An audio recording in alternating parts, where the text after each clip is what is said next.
The following may contain offensive language, adult humor, and or content that some viewers may find offensive. The views and opinions expressed by any one speaker does not explicitly or necessarily reflect or represent those of Mark Radulich or W2M Network. Please listen with caution, or don't listen at all.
Yes, sir. Here we are, back on the history of boxing, possibly the last history of boxing I will ever do. I am your host, the mandated reporter, and frankly, I'm mortified. And we are talking about, this is really like a monumental podcast because the history of boxing is just that. We look back at as the title card said, the greatest boxing matches of all time in boxing history. This is the first time, because we did not do an alternative commentary for it, this is the first time we are doing a history of boxing on the most modern of modern boxing matches, literally one that took place the previous weekend. And I was supposed to be joined by Pat Mullen, but Pat Mullen is busy tripping the life fantastic, painting the town red. So instead, he was once known as Perpetual On Deck Man. That was his superhero name. He leaps tall podcasts in a single bound. He's the king of Sting, ladies and gentlemen, from parts unknown, weighing in at, ladies and gentlemen, from the 411 Ground and Pound radio show, which is basically parts unknown. Robert Winfree, host of Damn You Hollywood, one of my best friends. How you do, sir? Well, so everyone understands exactly what, if you're a longtime listener of the History of Boxing podcast, and you should be, first of all, this is an excellent series. I don't even pretend to have half the acumen for the pugilistic sport that Pat Mullen does. But what happened here is around 7 o'clock my time, so 9 p.m. Eastern, Mark sent me a message. I saw it about 20 minutes later because I had other stuff that I was doing at that particular moment. And I checked my phone when I got home and message from Mark. And it says, "Hey, can you record tonight?" Well, I don't, my immediate thought was, well, I missed that deadline, but let me ask. Right. So, and the other side of this was I was on movies that don't suck and some that do. And they usually record about 2 hours from 7:30 to 9:30. We got done at about 9. Shortly before that is when Pat messaged me, and that's when I sent you the message. I almost scrapped this entirely, but and this whole tortured intro does go to what we're talking about tonight. We're talking about Tyson Fury versus Oleksandr Usyk for the undisputed world heavyweight title, lineal heavyweight title, the first of the 4-belt era, but it entitled it actually encompassed 6 belts all told. This has been a fight that I've been looking forward to for a very long time. I actually said on the podcast, we're talking about I Saw the TV Glow, and I was talking about how one should not make a piece of culture your entire personality, but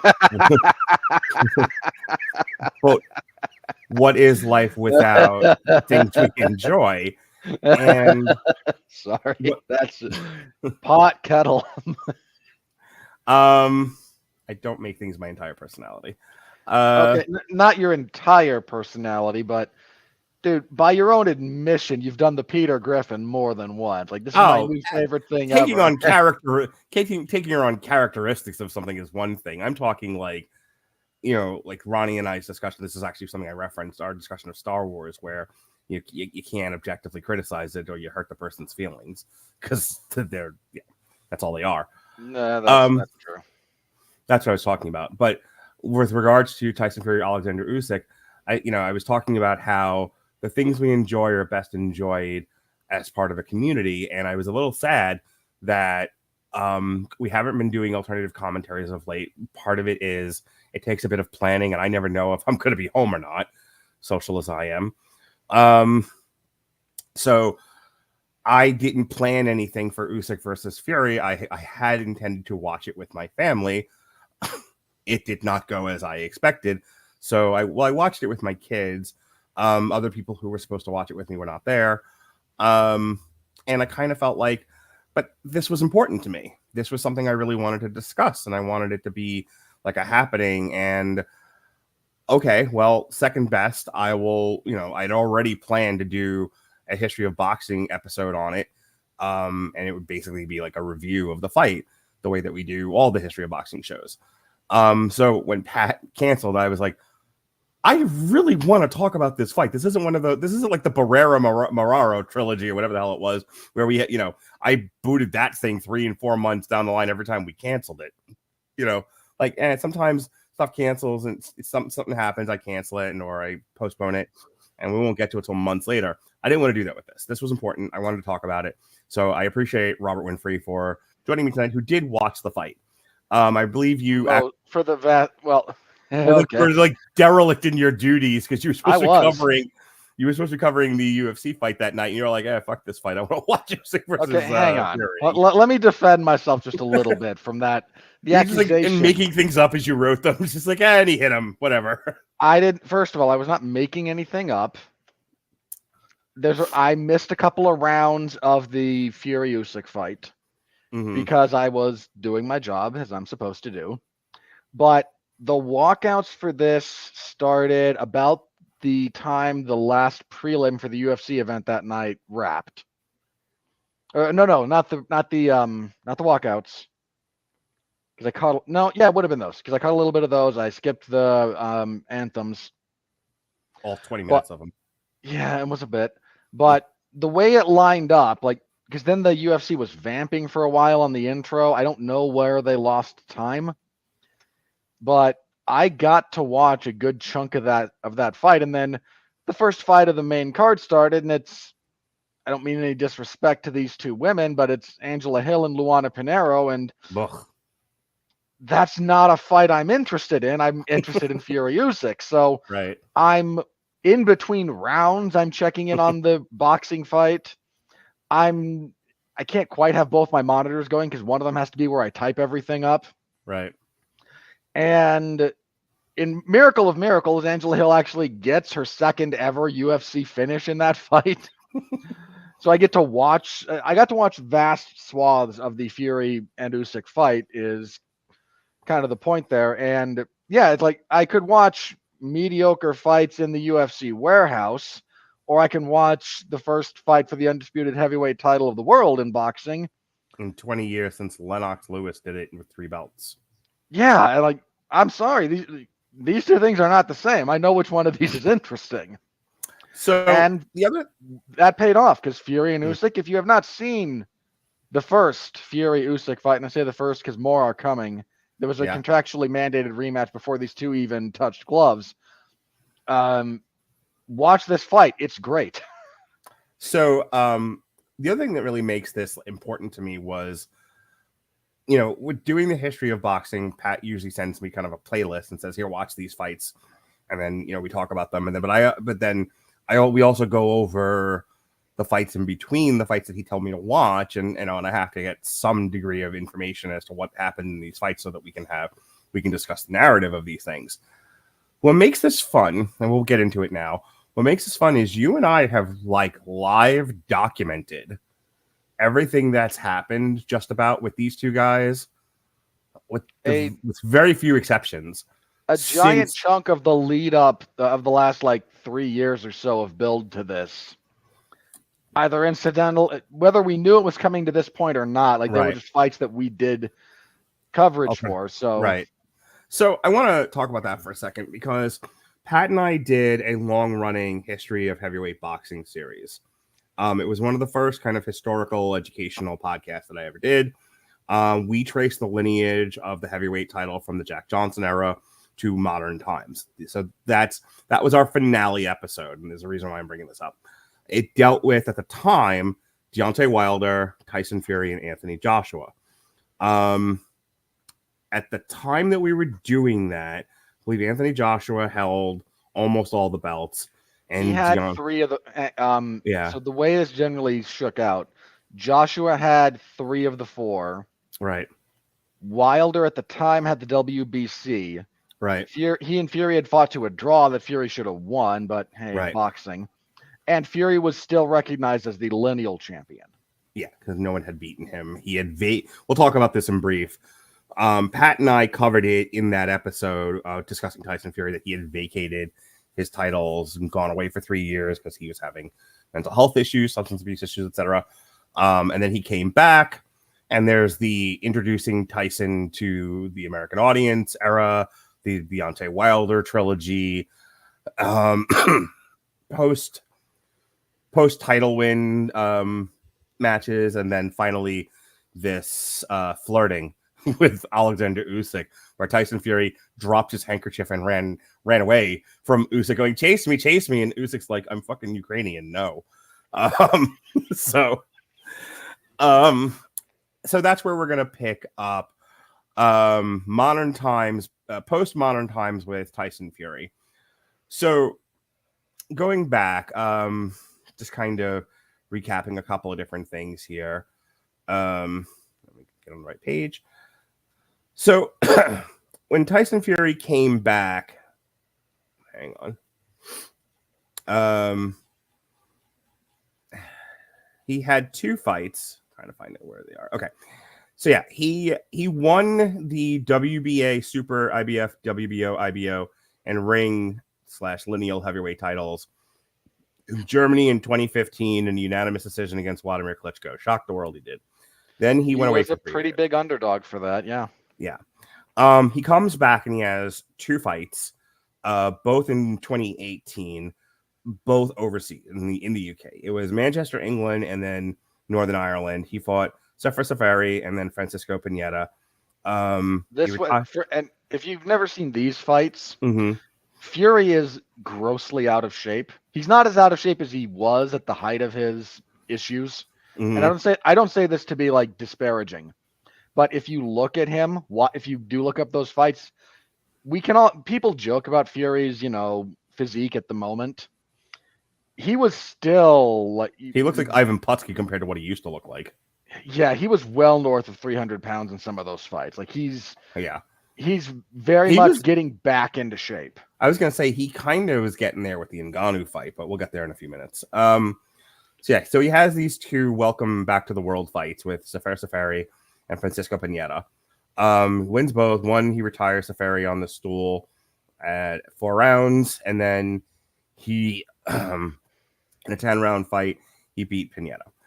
That somehow got him a fight for the WBC title against Deontay Wilder. We covered that for the Radulich Broadcasting Network and WTM as an alternative commentary.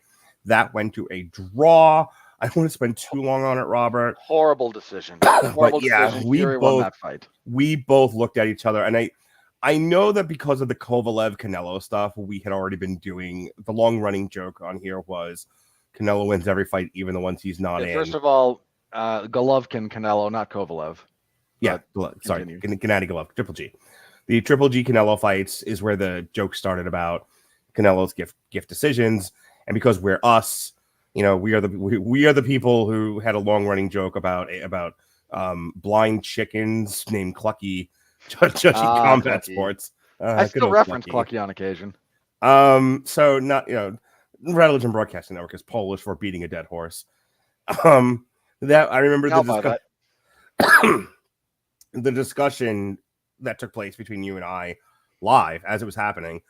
with Deontay Wilder, Tyson Fury won was I don't think I was on that one. Whoever it was either with me and you or me and Pat.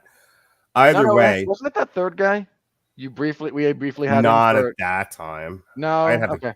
I'd have to go back and look. Doesn't really matter. Whoever I was with, I don't think it was me. Is kind of the point there. Whoever I was talking to at the time, and certainly in our group chats after, we were all like, that draw was not earned. That was a gift to Deontay Wilder because they couldn't conceivably give him the fight. Well, but that's where we got saved. That's where we arrived. Mm-hmm. Weren't you the one for a while going, I scored that fight for Deontay Wilder? I think, I mean, maybe. Watching it back again, I know that I don't necessarily agree with that now, but I think at the time, my argument for Deontay Wilder was he had been pushing the pace and was more aggressive, but upon further examination and certainly more education in the sport and talking to you guys, there's throwing punches, there's landing punches, and then there's throwing and landing punches in places that don't really score you points. Punches that get deflected, punches on the arms, things of that nature.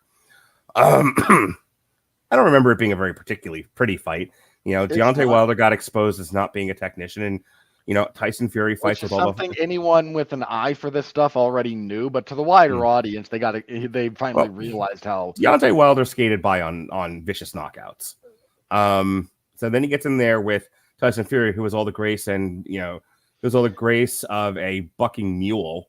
And look, man, Tyson Fury is in many respects an unfair fighter because he's huge. Mm-hmm. He's somewhere between 6'7" and 6'9". He's 300. What? He's also wide. Like he's not like a basketball player. Like the guy is like a walking wall. And yet, despite his physical size, he moves like a guy 3 weight classes lower. He is very fleet of foot. He's got good reflexes. He's got good defense. He's an unfair fighter in the sense that occasionally you get guys who just have this weird confluence of gifts. You get this sometimes with lighter guys who just actually have punching power. And you look at them and you're like, that's not fair. Like most of the time, if you're fighting like, someone that's like Inoue, who has like this destructive fucking Inoue's like punching power, and he's like your size. Inoue's smaller than I am. First of all, screw you. Dude, I'm 6 feet tall and I weigh 220. Like, no. Whatever, tiny. But no, Inoue, when he was fighting at like 120, is just flooring people. And like, you look at it like, that's not fair. Everybody down there is, has fast hands and endless cardio in some respects. If you have a guy who's just got the power to turn your lights out, like, not fair. And Tyson Fury is huge. And you normally think that a guy that size is slow and a bit immobile, and he's dancing around. I was gonna say he's like moving around like Mayweather. Yeah, he moves around like a middleweight, and he's got the jab going, and it's like, what do you do against that? What did Deontay Wilder was Deontay Wilder was fighting guys like Luis Ortiz, who after a while, given enough real estate, just stood still and got hit. And that's where Deontay Wilder found his success was, he found the target, he hit the target and obliterated it. He was Ivan Drago for the last little bit. Whatever he hits, he destroys. You can't hit Tyson Fury is the problem. He's very hard to hit. Yeah. And then factor in Tyson Fury may not have the best straight up chin in boxing because he's been dropped a fair number of times. His recovery is like his recovery is absurd. Yeah, that is the guy. Like it's funny. I just referenced Ivan Drago. He's kind of like Rocky Balboa, where he gets knocked hither and yon, but he keeps coming, and you're like, Jesus, what do I got to do to keep this guy down? Which we'll talk about when we finally get to round 9 of Usyk Fury, but we'll get there. We will. So, all right. So the next part that happens to Tyson Fury is his coming out party to America, because he was obviously a known commodity in the UK and whatever else and around Europe, but Top Rank really needed to get, especially after the draw with Deontay Wilder, Top Rank and Bob Arum really needed to get Tyson Fury known to American audiences. And so he signs a 5-fight deal. He gets 2 fights that are on ESPN proper, like they're not even pay-per-views. No, he gets a couple of, like, again, bounce back fights and reintroductions. Yeah. While Deontay Wilder handles, I think, a mandatory between now and then. I barely remember anymore, but it doesn't matter because most of what Deontay Wilder doesn't matter. Yeah, I was gonna say that might have actually been the Lewis Ortiz fight in between. I think one of them. He fought Ortiz a couple of times, and I think he fought Brazil in between those 2 fights as well. Like, there's a couple of they each took a couple of fights. Yeah, I know I covered the Brazil fight. That was definitely because we laughed at it. Yes. Anyway. So the two getting to know you fights are Tom Schwartz, with who he TKOs in 2 rounds, and that wasn't close. He beat the crap it was also out of him. thoroughly uninteresting. And then he does a unanimous decision against Otto Wallin, which was basically Otto Wallin didn't know he was in an exhibition, but he was in an exhibition. It was Tyson Fury's like, I'm going to sit here and let this go 12 rounds because I want people to see me fight and see what I can do as a defensive fighter. Well, and then that fight's a little bit controversial because Otto Wallin opens up that giant cut over Tyson Fury's eye. Yeah. I remember that. I remember both of these fights being, this is a hell of an introduction to American audiences. These fights stink. Well, the Wallin fight in particular, again, you can look up the pictures. There's this giant cut that's like here to here on Fury's eye, and a lot of people went, why aren't they stopping this? Right. And the answer is because like it's a bad cut, but you also have to understand that personally, and I know you have the same thing, like you and I come from MMA where guys are fighting and they can't see. Yeah. Like their eyes are swollen, more or less completely shut. There's a giant cut here, there's one up here, and there's an ear hanging off, and the doctor just doesn't care. Was it Eddie Weiland who had the hematoma that was the size of a goddamn goose egg? No, that was you're thinking of Mark Hominick. Yeah. Okay, I couldn't remember what it was, but yeah. If you want another example, look up the fight between Diego Sanchez and Martin Kampmann. Diego Sanchez's face is a mess by the end of that. He should have lost that fight. Well, I'm not having that fight again. Diego Sanchez landed almost nothing, for the record. I've rewatched that fight. So as have I, because I recently threw up the old 401 ground and pound where we talked about it, and I rewatched the fight, and I was like, oh, okay, now I know why they made fun of me. It happens. It really does. It's okay. Anyway. But so that was the drama in that fight, and that's also the fight where Fury, after the first fight with Deontay Wilder, Tyson Fury winds up leaving his trainer at the time, who's Ben Davis, and he joins one of the Kronk gyms. I can't remember who's in charge of it. It's not because Emmanuel Stewart was the guy who founded it, so it would be Sugar Hill, I think. I might have that backwards, but forgive me if I do. And the Wallin fight is the one that kind of shows him that, you have a lot of technical skill, but you're a giant. Why don't you fight like one? Right. And that's why he changes things up. Again, he gets a new trainer. And the rematch with Deontay Wilder is a one-sided ass kicking, wherein Tyson Fury goes, okay, I'm huge. And I'm going to make you feel it. Okay, we need to talk about the second Deontay Wilder fight, because a couple of things.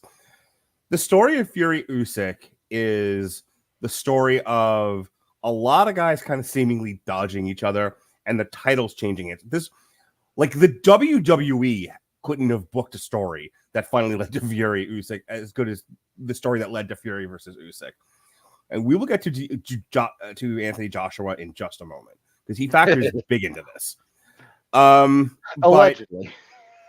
But here's the thing. So Deontay Wilder comes out, and this is an important detail. I got a lot of talk about it at the time. Deontay Wilder came out in that second fight wearing this ridiculous, like eyes wide shut, electric armor. He looked like an X-Men villain. It was ridiculous. We endlessly made fun of him. We endlessly made fun of him that night. That was another one that we covered here. We covered all of these. We covered Tom Schwartzman, covered Otto Wallin, we covered. And I think Fury came out. That was the one where he came out as a king, and like has people carrying him on a litter. Yeah.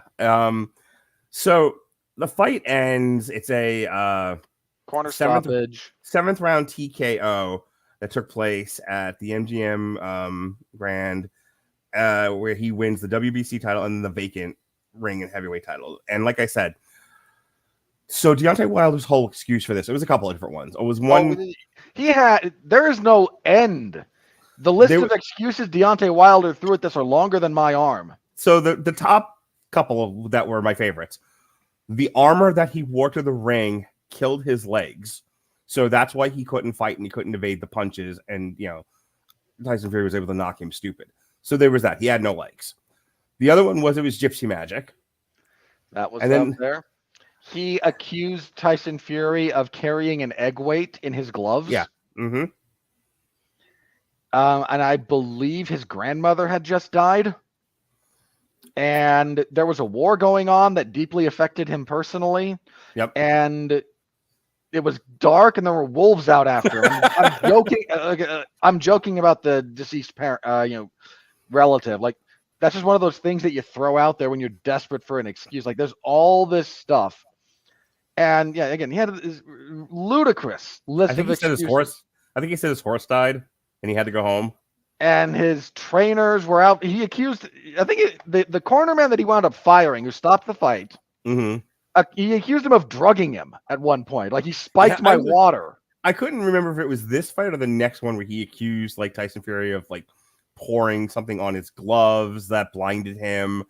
I know that the water being drugged was this fight. Yeah, but there's another, but there's that. It doesn't get much better with the next one where he's accused Tyson Fury of all manner of nonsense. But what comes out of this fight, and this is the reason why the second Deontay Wilder fight is important, is between this one and the third fight to end the trilogy, what happens is COVID.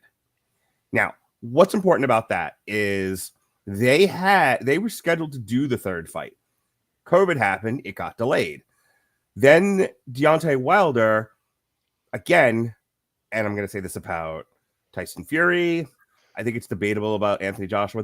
Of the four guys kind of kicking around heavyweight belts at the time, the only one not running from anybody hasn't entered the division yet, and that's Oleksandr Usyk.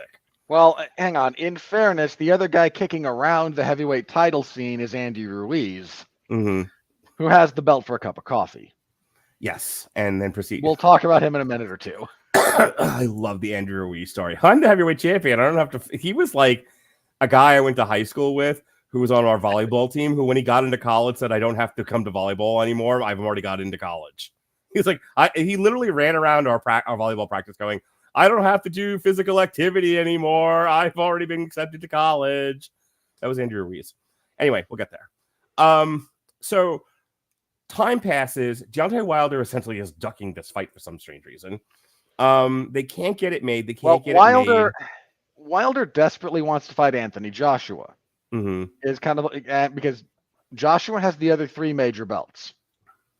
And he's saying, I want to fight Anthony Joshua. And Joshua's not really interested in fighting Deontay Wilder for any number of reasons, some of which are mandatories that have come up for him, some of which are Joshua's a little chinny and a bit of a head case. And Wilder, for all of his many faults, have you seen this number of this collection of nut jobs at the top of the heavyweight division since maybe the 60s? And there's probably more cocaine going around now than there was then.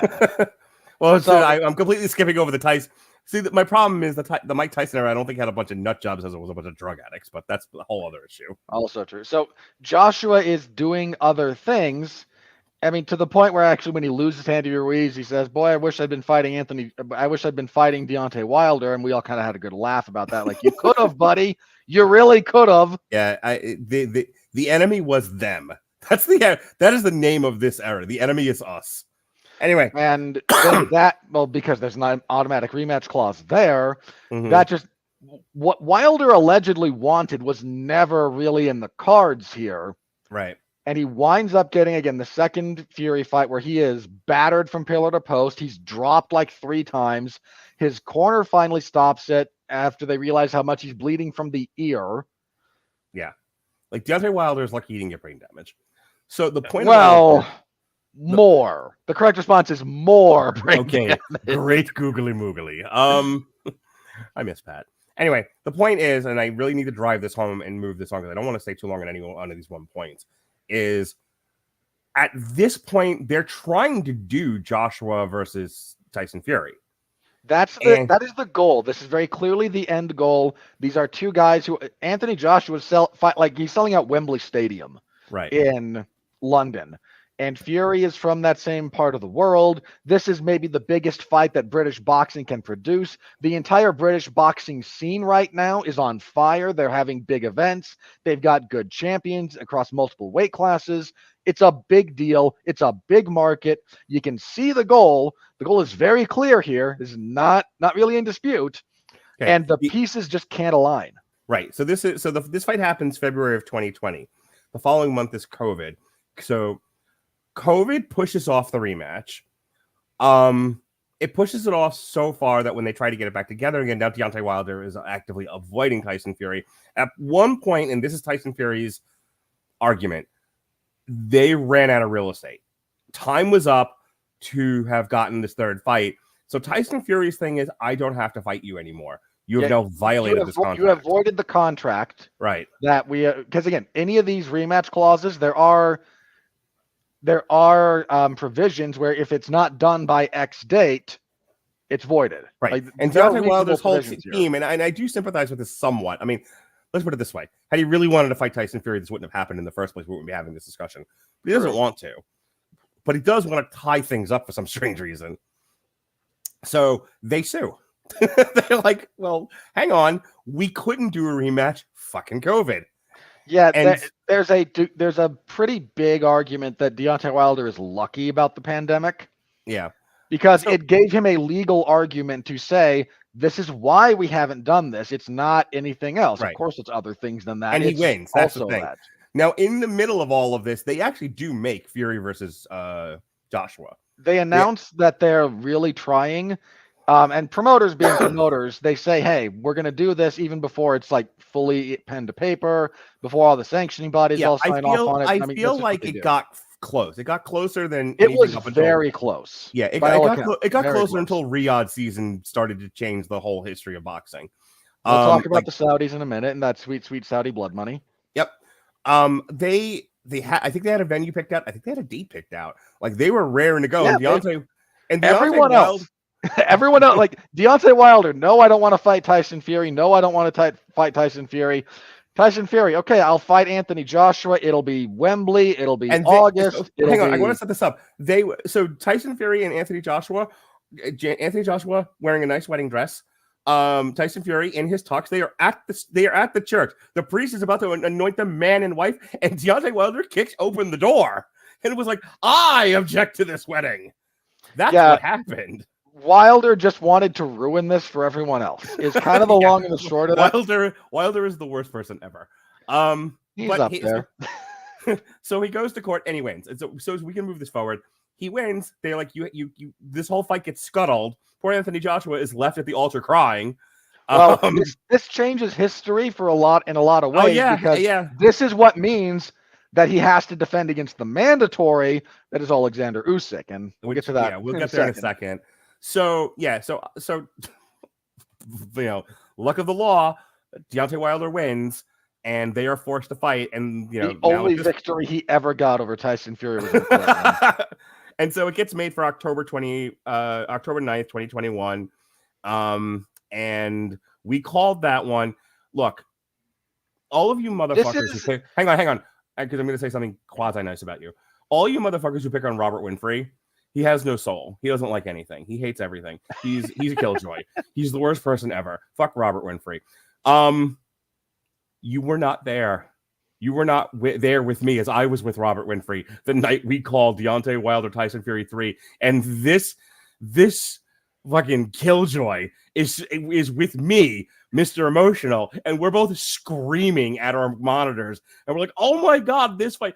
Like, I have really tried to keep a veneer of, believe it or not, of professionalism when we do the alternative commentaries. These I've always dreamed of as being kind of reels for a, like a demo reel. If any one of us ever wanted to get into any kind of broadcast journalism, it's not going to happen. But I wanted someone to be like, potentially maybe see it someday and go, hey, these guys are really, really good at this. Maybe we should give them like a real job. Not that night. That night, Robert and I were just fans. And we didn't start out that way. I wanted to say you went into that fight like you normally do. And you're just like, well, here we go again. And over the course of I believe it was 10 or 11 rounds of that fight, it's one of those great moments in boxing where you lose yourself, as the song goes. Over the course of 11 rounds, over the course of Deontay Wilder and Tyson Fury knocking each other hither and yon, both of them falling down, both of them fighting to get back up again. This was one of the most cinematic. I often talk to my children about boxing is not movies and movies are not boxing. That's not how any of this works. This is the closest you're going to come to a cinematic fight in years. And I want to say there was another. I want to say around the same time was one of the Joshua Usyk fights. And it was boxing fans were loud, and it might have been the first one, were lauding it for its technical acumen. Yeah. And I want to say we had that conversation of, if you are a boxer's boxing fan, you like Joshua Usyk. If you are in for the emotion and the drama, and don't particularly care about proficiency, Wilder Tyson Fury was the best fight of that era. It was amazing. The entire Wilder Fury trilogy it is not a series you watch for a great deal of technique. It is not a series you watch for a great deal of, again, really high class strategic boxing. But something about those two across all three fights, it sparks. It generates a little degree of magic. And that third fight, again, it starts with Fury doing what he did before. He's the bigger man. He's clinching. He's pulling. He's beating Fury up he's beating up Wilder in the clinch. He's moving around him. He's jabbing him. He's having fun. It's not very close. And then he gets a little lax entering the pocket, and he walks into a right hand that would sleep the vast majority of people. Oh, yeah. You saw a no sell sign in his eyes for a moment. And because he's Tyson Fury, he's badly hurt, he drops. He gets up, he gets dropped again. Not too long after that. And then longtime fans of the WWE love The Undertaker. I mean, even if you're not a huge fan of his wrestling ability, The Undertaker sit-up thing was one of those things that would always pop a crowd. Yeah. That was what it was like watching Tyson Fury. Because you thought the man was dead half the time. And then he would sit up like The Undertaker, and you're like, and then you look at Deontay Wilder's face going, I don't know what else to do short of shoot you. Yeah, and then again, Fury just gets back to work. He's back to hitting the body. He's back to bullying. He's back to clinching.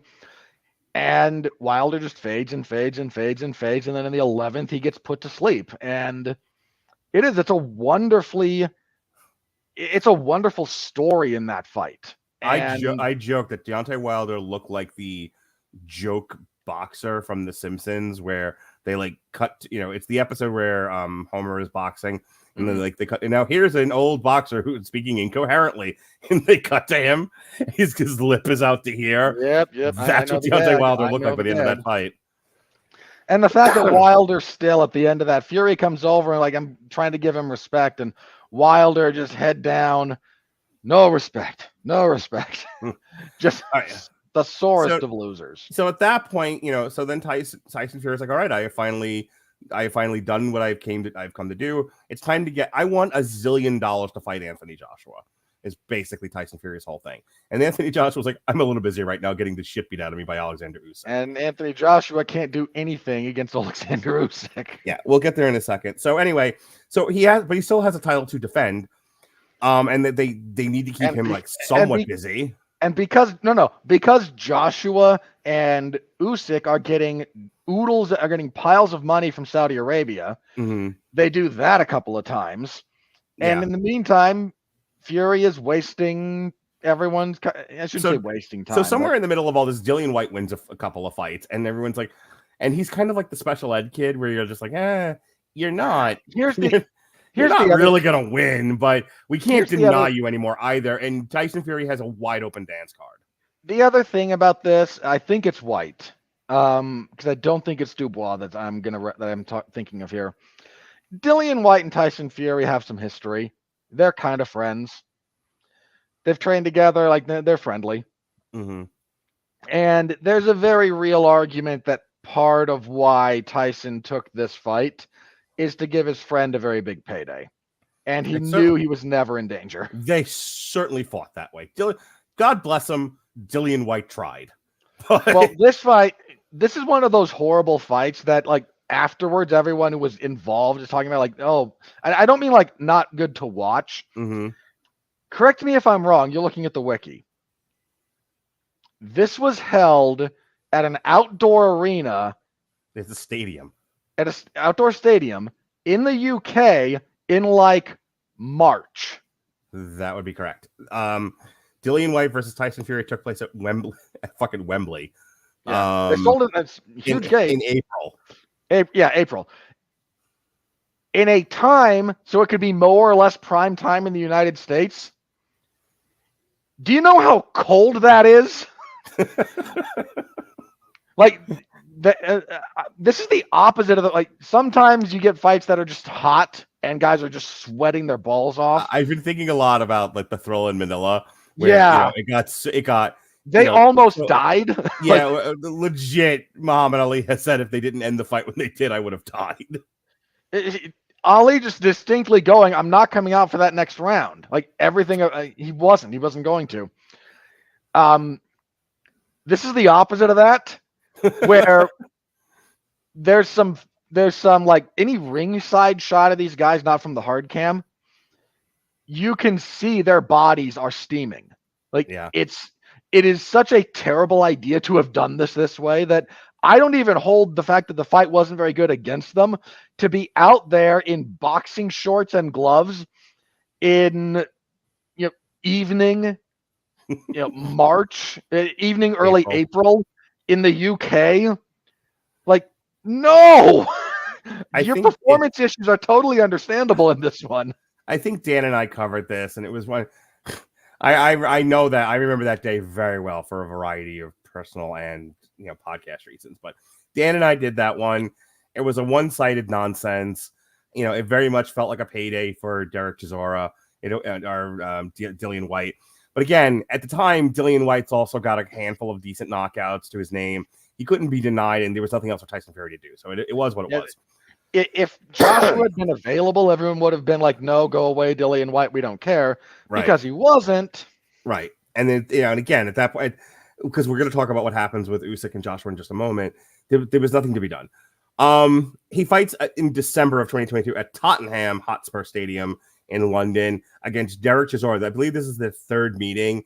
And this was, again, another one where everything Tyson Fury wanted to do or said he wanted to do couldn't get done. Like, this is a time in boxing where you're not sure if it's just bad luck or incompetency, but nobody can get anything done. And so it's like the joke I make about going quail hunting, where it's like, we're doing this. No, we're not. We're doing something terrible.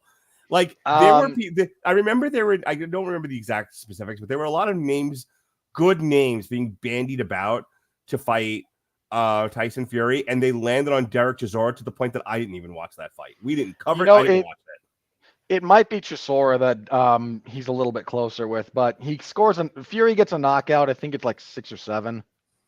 Lands an uppercut. He TKOs him the 10th. 10th, okay. Yeah, no, it's a fairly standard Tyson Fury fight by this point. And again, it might be Chisora that he's a little bit more friendly with than White. So again, forgive me, I can't necessarily remember between which of those two it is. But it's a lot of just like treading water while Usyk deals with another mandatory. And it's boxing. It kind of is what it is in some respects. So to close out Tyson Fury and how we got to where we got to over the next year, and I'm just going to editorialize here. And we can spend a minute and kind of shoot the shit as friends. You can disagree with me. We can have a good old fashioned Mark and Robert, tussle fest. Okay. But I don't think at this point Tyson Fury really wanted Oleksandr Usyk anymore. And he makes every fucking excuse in the world. He does this thing where it's like, okay, Usyk's available, he's available, let's do this. And he's like, okay, but I'm only going to fight Oleksandr Usyk for $100 quintillion. It has to be on a stadium on Mars. Usyk has to have one hand tied behind his back. Like his demands for Usyk become ridiculous. And there's things that are happening where like they start to go in a direction, something happens, and then Usyk's like, "Fuck it, I'll just fight someone else. I don't care." And this kept happening until the Saudis got involved, and then there's a whole other story that happens after that. So there's a few things going on here in the realm of Tyson Fury's weirdness. But I legitimately don't think he really wanted to fight Oleksandr Usyk for all the reasons we're going to talk about when we get to the fight. There's a few different things going on here. One, Fury is getting other offers, not for boxing. He's dipping his toe in a few other things. He's done a stint for the WWE. Yeah, again, he does a couple of minor wrestling matches in Saudi Arabia. That seem to go over. They're not great, but they're not the dumbest thing that the WWE's ever put on either. And don't get me wrong, I'm aware of how low that particular bar is. It is subterranean. But he does a couple of exhibitions, including one with Francis Ngannou. And mostly this is he doesn't see money in a fight with Usyk. And in fairness to that point, on just the business side of things, Fury and Joshua, huge. Fury and Usyk, just business, not as big. Just straight up, It's not as big. He doesn't feel all that interested in the fight. He wants to become the undisputed champion again, but part of the reason he starts asking for these ridiculous concessions is he does not believe, in my opinion, that the normal architecture of boxing would pay the same because there's not as much interest in this fight. And whatever reason, eventually the Saudis do just throw enough flat cash and cocaine at them to make this whole darn thing happen. But he's doing a few other things, and he's looking at this short. Usyk's like 6'2". He's not. He's looking at this cruiserweight. This former cruiserweight, now heavyweight, with no real presence. Like there's not. I don't mean to say that Usyk has no charisma. That's underselling him a bit. He comes across like Drago in the Rocky movies in that here's just this. If all you do is like look at a few sound bites and just watch Usyk and you don't know what you're looking at, he's not Drago because Drago has presence. Drago is intimidating. Usyk is a slightly weird looking gentleman, and I don't mean that unkindly, who just Fury wants someone that'll play with him. Fury wants someone that will engage with him, that will sell the fight. And here's Oleksandr Usyk looking at him like he's a ham sandwich. Like he looks at everything. Like it's a ham sandwich. You know what this reminds me of? And again, this is the history of boxing after all. This is reminding me of hit a horse. Damn it. Roberto Duran. Thank you. Roberto Duran, Sugar Ray Leonard 2, the No Mas fight. In that, and so the parallel that I'm drawing for people, now that I can speak English again, is Sugar Ray Leonard is absolutely doing what Sugar Ray does, and Roberto Duran's sort of opinion of the thing is this is not how men fight. Please stop dancing around like a sissy. You pain in my ass. And Sugar Ray Leonard's like, no. Either I'm under no obligation to fight you on your terms. Deal with it. Right. You step up. You play or go home. And Roberto Duran's like, no. You fight like a man. And when you won't do it, he's I will not debase myself to be a clown with you. Was Duran's basic sentiment there. Right. And that's kind of where Usyk was coming from at the time. It was just like, no, I'm not going to, this isn't the WWE. I'm not going to play charades with you, you dumbass. I'm here to fight.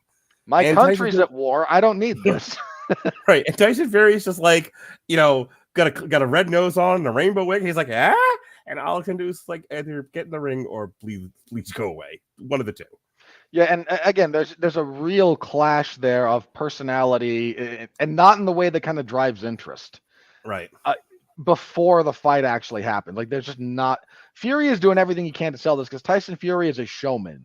That is a big part of him. He is the modern Muhammad Ali. Yes. in a lot of respects. Absolutely, yes. And Usyk, Could be the fine. field that grows that man's fucks to give is barren. He has none of them for this. Look, I've got all of them, okay? He sent them all to me. I got my jar. That might be These too are many. all of his. He sent them to me. I have them to give out. He doesn't have them anymore. Yeah, I feel like that's one too many. All right, so just to kind of wrap up the Tyson Fury segment of the show. At this point now he hasn't gotten hurt. He hasn't fought anyone since December of 2022, and he hasn't fought anyone of note since 2021. Like counting. So again, in the interim here, he does get there's a exhibition match with Francis Ngannou that idiots think Ngannou should have won because they don't know how to score boxing fights. Was that actually an exhibition? You're talking about the one that we covered? I believe it was an exhibition. At a bare minimum, the title wasn't on the line. No, I don't think it was. That's the thing. I think it was under pro rules. It was just the title wasn't. Yeah. Okay. No, in that case, yes. When I say it was an exhibition, that's a whole other thing. So yeah, they went the distance. They announced a winner. So Tyson shows up 100,000 pounds. And he's not that he's not that overweight, but he is very Tyson clearly Fury shows up looking like King Kong Bundy, and he is very clearly not taking Ngannou all that seriously. No, and then Francis Ngannou, I think they ended up going to a decision if I remember correctly. They did. Yeah, we covered that fight, and it was that fight did a couple of different things. That fight was not a fight. You know what that fight did? Here's the only thing that fight did, and well, there's two things it did. Mm-hmm. One, it got a lot of money thrown at those two guys, and fair enough. Yeah, get paid. Two, it got Francis Ngannou a date with CTE when he fought Anthony Joshua a couple of months later. What I was going to say, you unfair thing, was this was a marketing event. This wasn't a fight. This wasn't for anything of any consequence. This was a giant marketing event for the Saudis. Because here's what you have to understand, and it's important to talk about this. We don't have to talk about it very long, and I don't want to. No, but we should talk about the sports washing. but Riyadh season, Saudi Arabia, Saudi blood money, whatever you want to call it. Saudi Arabia is going through this veneer renaissance. They are trying to look to the outside world. They haven't really changed anything internally politically. I think women can drive. That's about as far as it's gotten. I'm not sure that's been finalized. But look, if you want to understand, if you want some reporting on this, Kareem Zidane, wonderful actual sports journalist. He published something today because the WWE is over in Saudi Arabia right now for their King and Queen of the Ring event that's going to take place on Saturday. And a lot of the women who are over there are posing at the beach and they're posting photos on Instagram, and he just kind of brought up they don't let their citizens do this. Yeah. Saudi Arabia is essentially doing a propaganda campaign. Yeah, again, it is sports washing is kind of the term. They want to be seen as a tourist destination.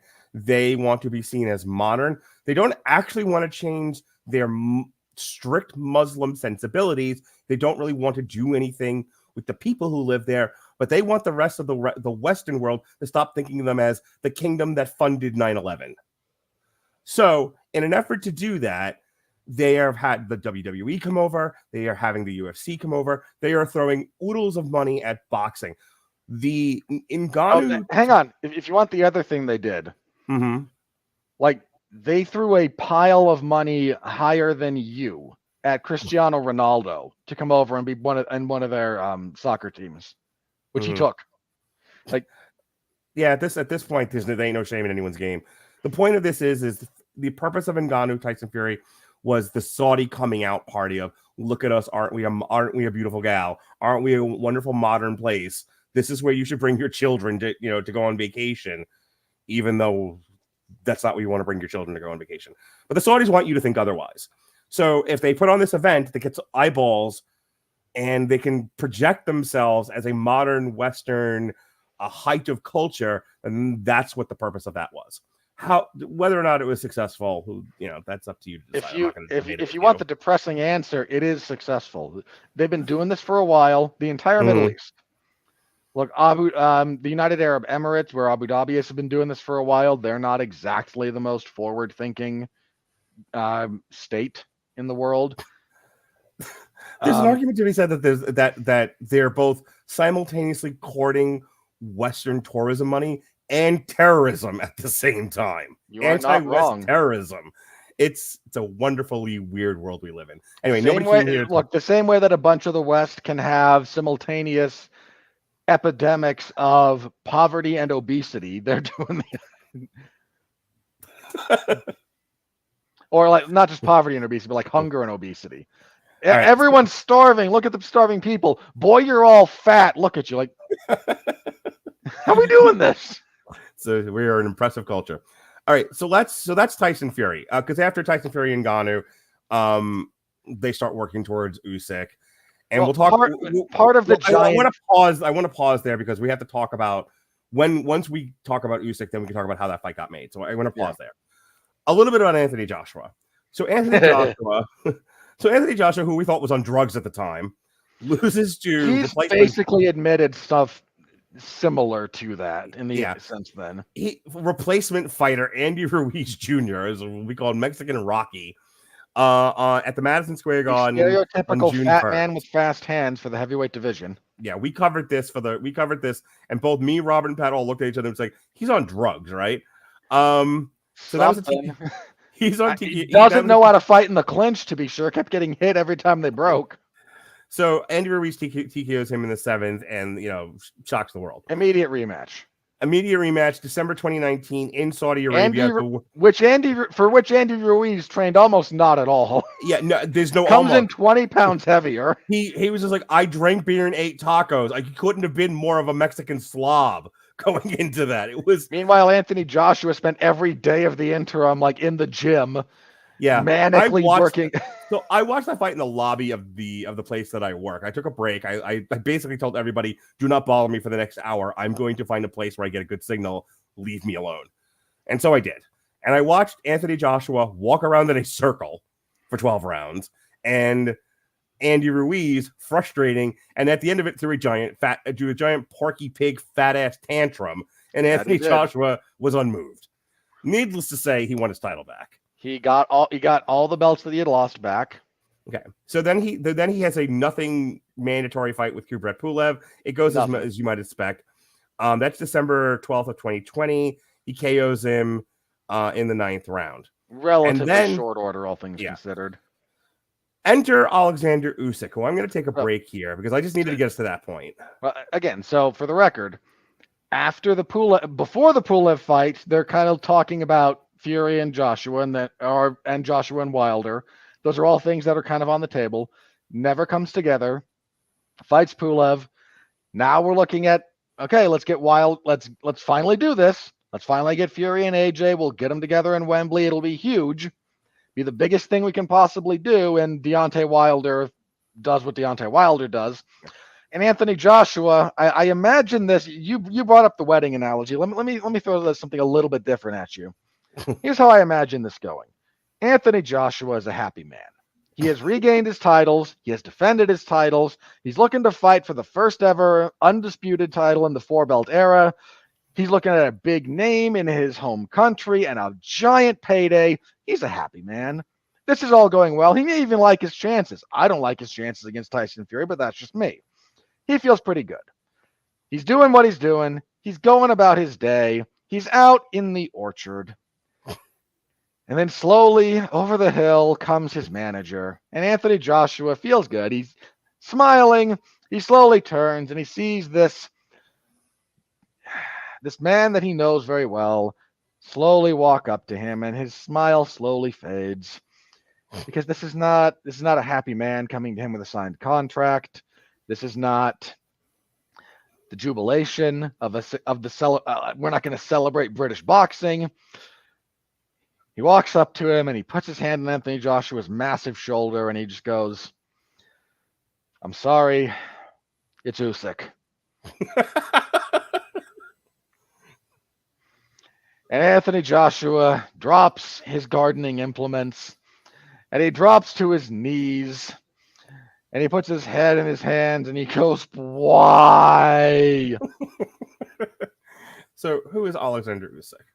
Oleksandr Usyk, I'm on record for this at the moment.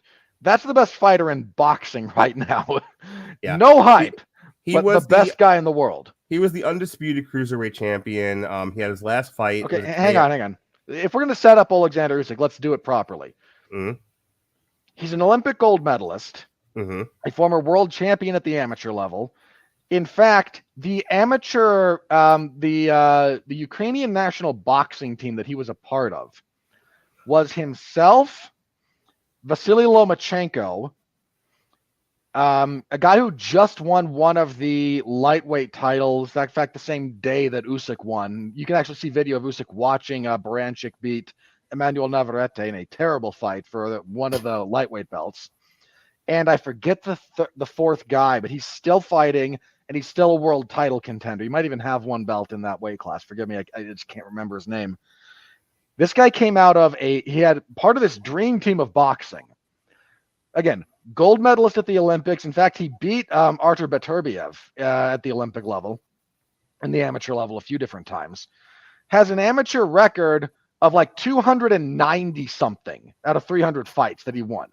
One of the best amateur fighters. He's not quite, I don't think he quite has the same stellar amateur record that Vasily Lomachenko does, but one of the best.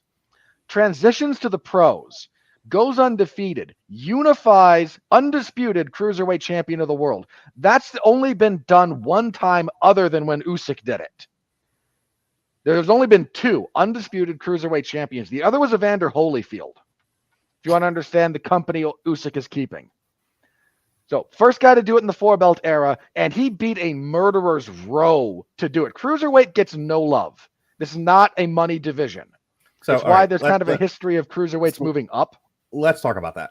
So he wins the vacant WBO interim intercontinental cruiserweight title in 2014.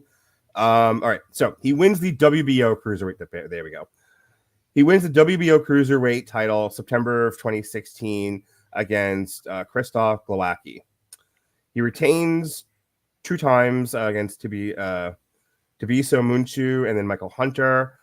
He then wins the World Boxing Super Series Cruiserweight quarterfinals and retains the WBO Cruiserweight title. If you want to understand how great Usyk is, watch his performance in the Super Series. It's remarkable.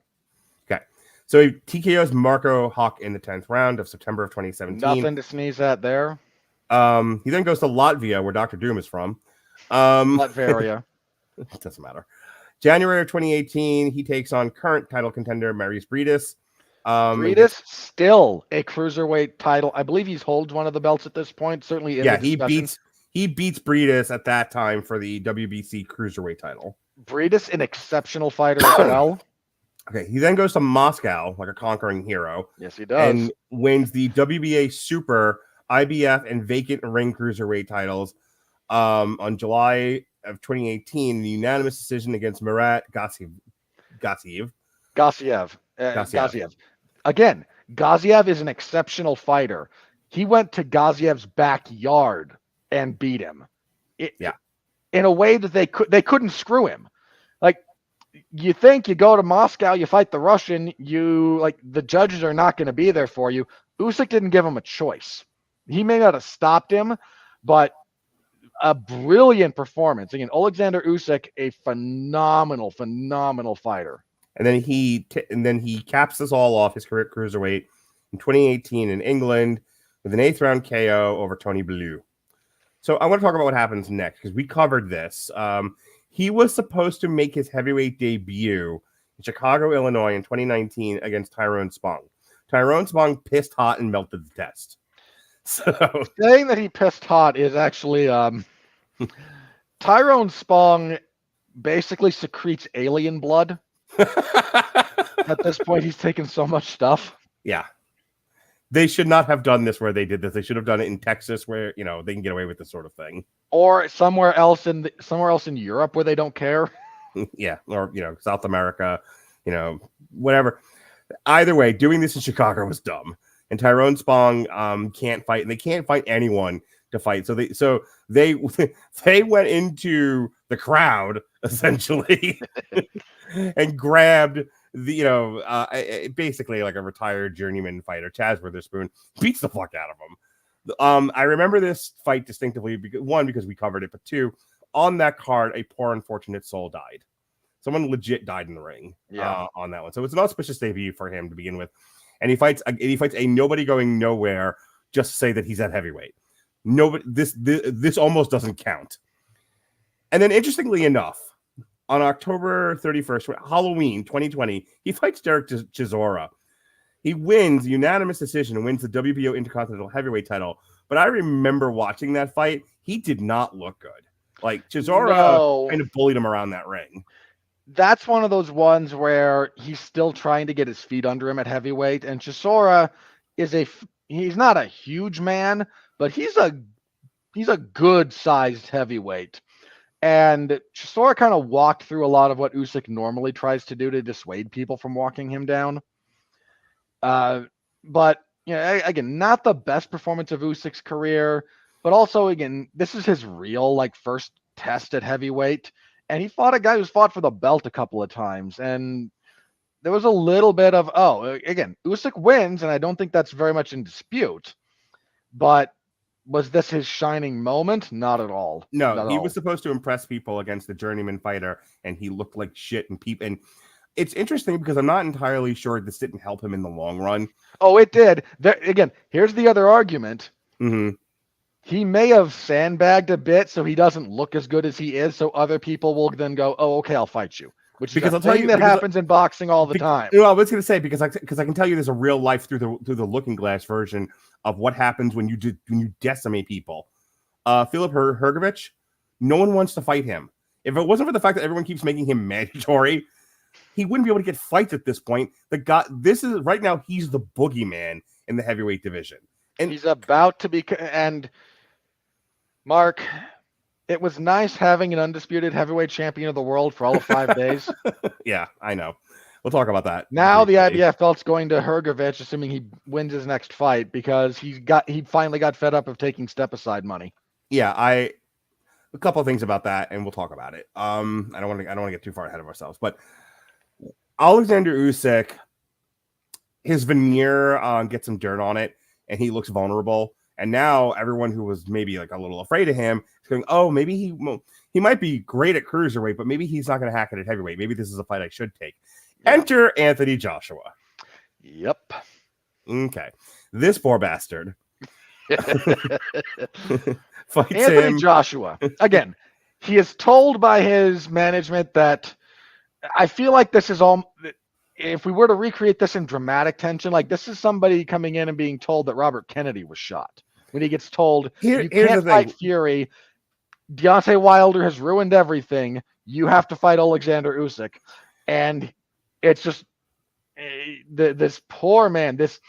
If all you see, though, is the Derek Chisora fight, Anthony Joshua is like, oh, I can take Usyk. This will be fine. And Joshua might, but again, I'm talking about the dramatics of this because I'm giving Anthony Joshua more credit than maybe he deserved for the sake of crafting the scene in my head. Wherein he knows, Mark, that he's outmatched. He knows he can't compete with Usyk technically. These two were at the Olympics together. The difference is the amateur system has a super heavyweight division. That's where Joshua fought. Whereas Usyk fought at heavyweight because amateur weight classes are not quite the same as professional weight classes in that respect. So he knows how good Usyk is. Right. And he then spends the next, the entire training camp trying to convince himself that the Chisora fight is an actual canary in the coal mine and not an aberration. Yeah, this guy I'm a big guy. This guy is vulnerable, and he's a great addition. He's a great jewel in my belt. If I beat him. If I can beat this guy, it'll look great on my resume. No one will care except for the hardcores. And then Tyson Fury can't deny me. I've now beaten everybody in the small circle of heavyweights that there is to beat.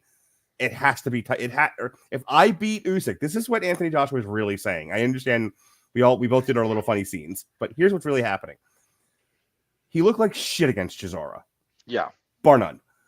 And Anthony Joshua was like, okay, he looks vulnerable, he looks beatable. If I do this, if I get by, if I can win a decision against Usyk, even if it's a split decision, nobody can deny me Tyson Fury anymore. That's why he takes that fight. And by that point, Fury and Wilder will have had their trilogy fight, and we can finally get to Fury and AJ in London. And here's I love you to death, and I am 110% glad you did this with me tonight because I would be very sad and angry if we didn't do it. But here's where I really wish I had had Pat, and only for this reason. Not that you don't know your stuff. No, Pat knows a lot more than I do. It's fine. Also, Pat has been beating this drum for years now. That if Usyk and Joshua fight, Usyk's going to win. Yep. He could not have been more sure that it was going to happen, and he had charts and diagrams explaining why. You could have put a gun to his head, and he would not have flinched. Yeah. Not one, no doubt in his mind about just how exceptional a fighter Usyk is. There are two times there were more than this, but there were two times to my recollection that Pat was so sure about the coming of a fighter that that time would absolutely support Pat's thesis. The first one was Khabib Nurmagomedov. True. He saw that guy coming years before he became the boogeyman of lightweight. That's very true. The second time was Oleksandr Usyk. He saw him come in as soon as he jumped to heavyweight. He was like, this guy's going to be the world champion if anyone actually gets in the fucking ring with him. Yep. So, on September 25th of 2021 at Tottenham Hotspur Stadium in London, England, Anthony Joshua stepped into a bear trap with Oleksandr Usyk. Hang on. Fighting Oleksandr Usyk is not like stepping into a bear trap. Trying to fight Oleksandr Usyk, for the most part, is like stepping into the conventional understanding of quicksand, even though that's not really accurate. You are following that guy into a bog, and before you realize it, the mud is up to your knees.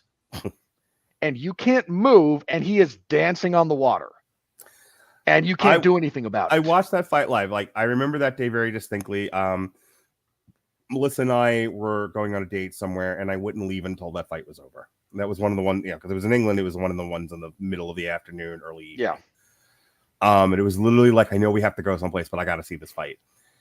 Oleksandr Usyk embarrassed Anthony Joshua, and not in the Andy Ruiz way. I mean, like, Anthony Joshua. When we talked about this in modern times on the History of Boxing podcast, we were like, Deontay Wilder has the most power. Anthony Joshua is the best boxer. Tyson Fury is an enigma. That was more or less where we landed with the three best guys at heavyweight at that time. He made Anthony Joshua look technically unproficient. He didn't know what to do with Usyk. Usyk was at one point scoring on him at will.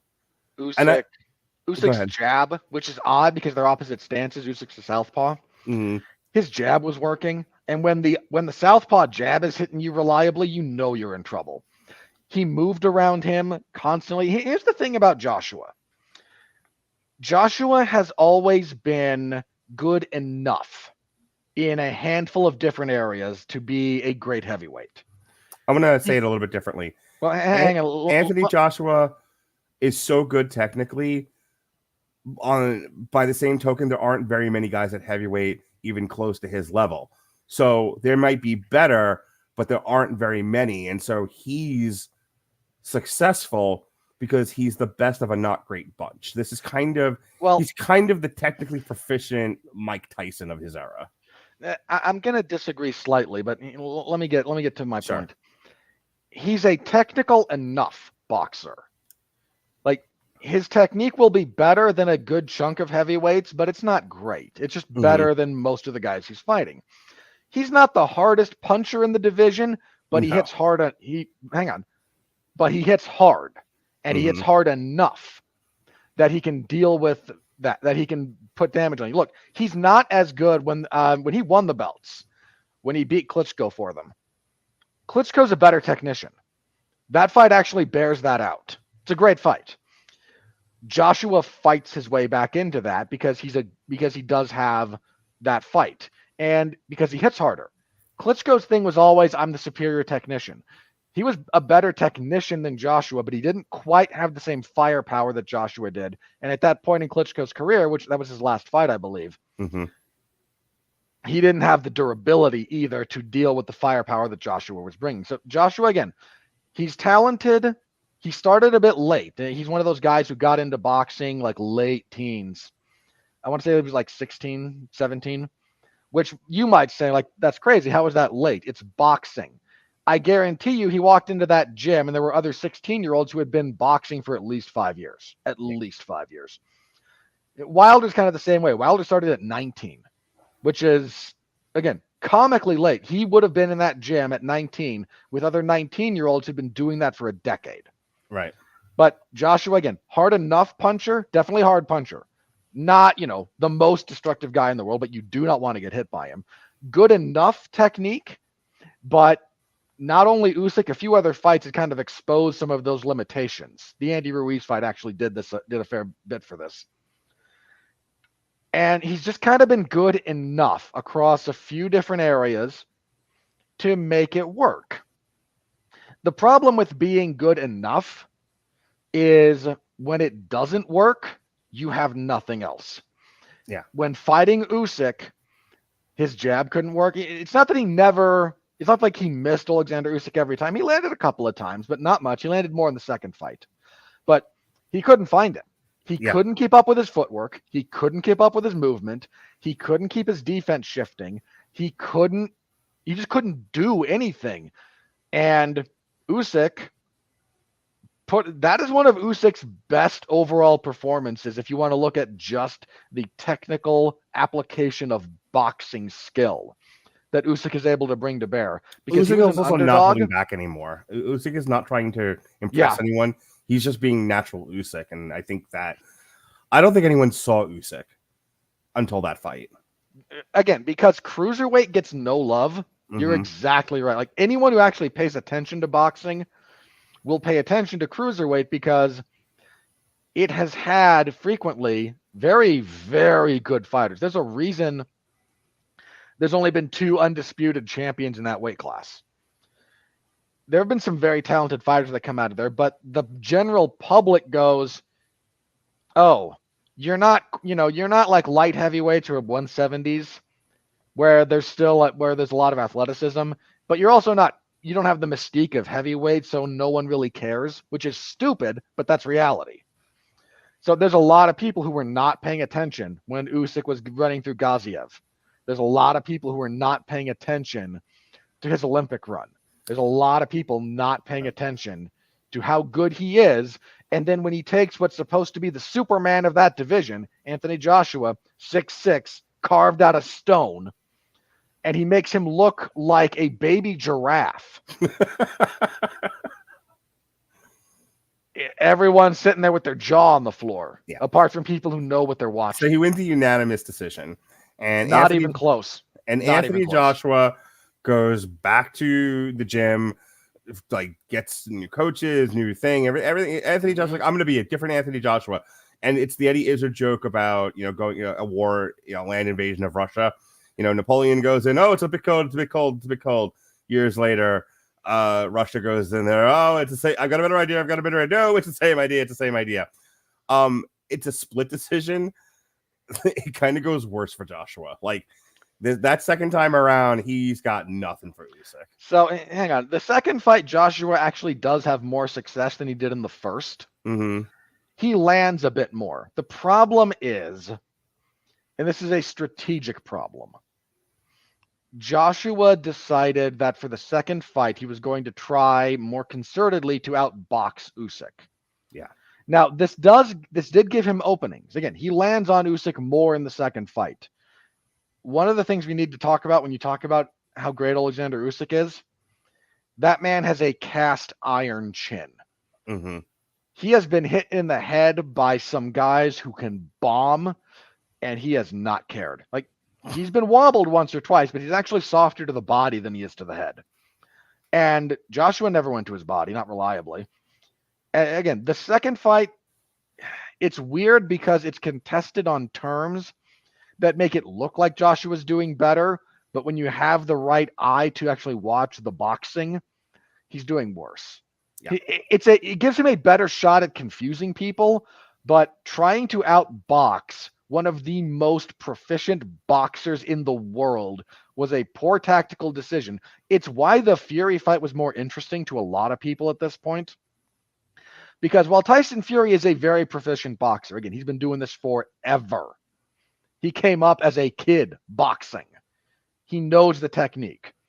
Fury is also more than willing to be the big man, to make it into a professional He will clinch with you. He will beat you up in there. He will pull on you. He will hang on you. He's a very large man. He will lean that weight on you if you allow him to. Certainly, that's And how he destroyed Deontay Wilder. yes, it is. It's also part of why I'll talk about why he couldn't get that really going against Usyk when we get to that fight. But Joshua eschewed fighting like the bigger man in favor of trying to be a more technical fighter. And that was a path to nowhere against a guy who is so much further ahead of you technically in every respect. It was a failure of coaching. It was a failure of strategy. I consider this more a failure on Joshua because he was with Derek James, I believe, for this fight. And Derek James is an exceptional coach. I don't think Derek James told him we're going to out-technique this guy. I think Derek James told him, here's a few technical things that can give you a better shot, and then you have to be the big man. Then you have to be you have to be able to fight like the bigger man. You have to be able to, the problems that, again, Joshua's struggling to find Usyk is the real problem that he has to try and overcome. And there's glimpses in that second fight when he sort of kind of starts getting that right, but there's no follow-up to it. Yeah. There's no, oh, I hit you. Let me lean on you. Let me, rough you up in the clinch a little bit. Let me cut you off and get you into the fence. There's none of that because more than once in that fight, Oleksandr Usyk coming up from cruiserweight, not the biggest puncher in that division, but he's got fast hands. And if you get hit when you're not expecting it, it doesn't really matter how hard the guy can punch. It'll rattle you. Usyk rattles Joshua a couple of times in that second fight, and you can see it kind of mess with Joshua's head. And he doesn't quite get mentally back in the fight. So he wins by split decision, and at this point, the way is clear. There's no reason for Tyson Fury and Oleksandr Usyk to not fight. And I remember that distinctly because I was mad about it a lot. Yes, you were. But Tyson Fury keeps making up ridiculous excuses. Another thing to talk about very, very, very, very, very briefly. Tyson Fury is with Top Rank. Oleksandr Usyk is not with any one particular I think maybe Matchroom or Queensberry or whatever. But either way, there's some difficulty with the promotion. More to the point, Tyson Fury is asking for the gross national product of Luxembourg, and Top Rank's not willing to do that. Nobody was. Frequently, what Tyson Fury is also doing is per splits that are like 80-20 in his favor, and only one-sided rematch clauses. Yeah, he's asking for things, and he's asking for very atypical things in the boxing world. Yeah, there were periods where Usyk's team was like, "Yes, fine, sign the contract, Dick," and then there were times where Usyk would take the 80-20, believe it or not. Oh, I know. Fine, I'll take 20. There were certain things that Tyson Fury would put out this like ridiculous list of demands. They would say yes to everything, and then he would change it again.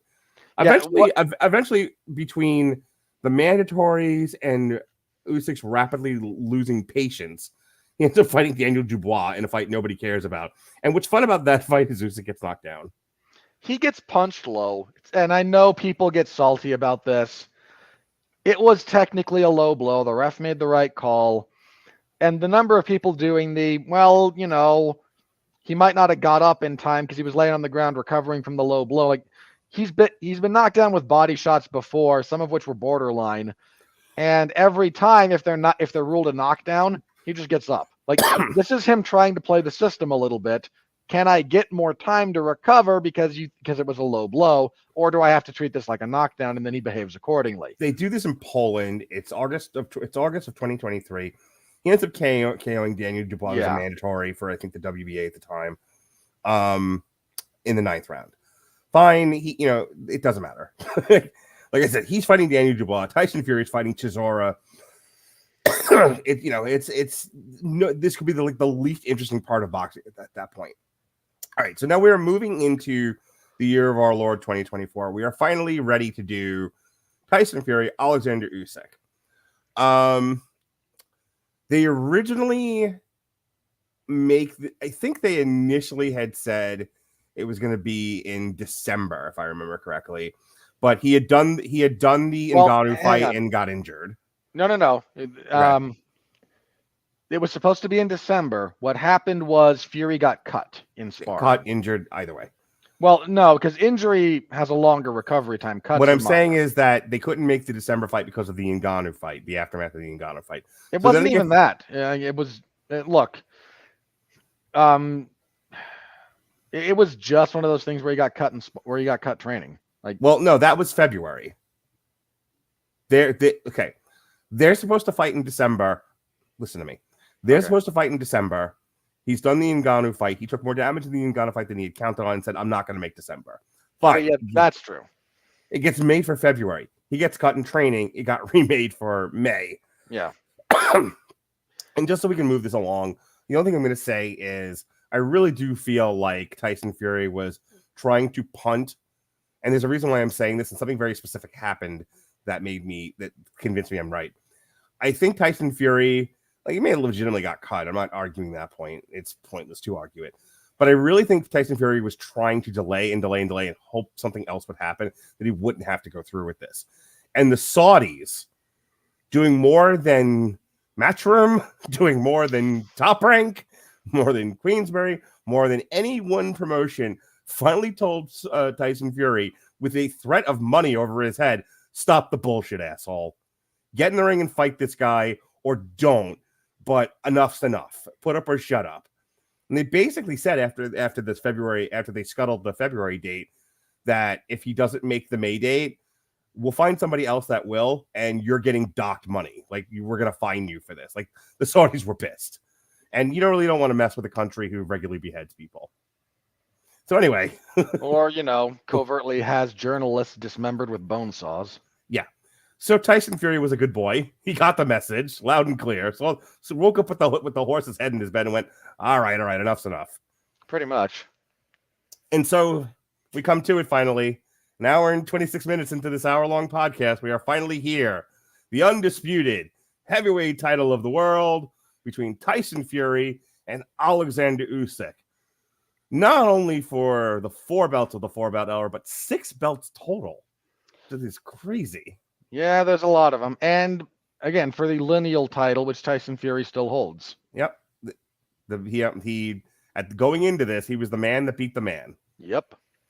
And so, Robert, let's talk about this fight. This is a great fight. I think going into it, Pat, you and me and Pat have been talking. We've been talking for a while about this because it took this long to get to this point. I mean, if we're talking about going all the way back to the first Deontay Wilder fight, this has been a fight in the making for 6 years.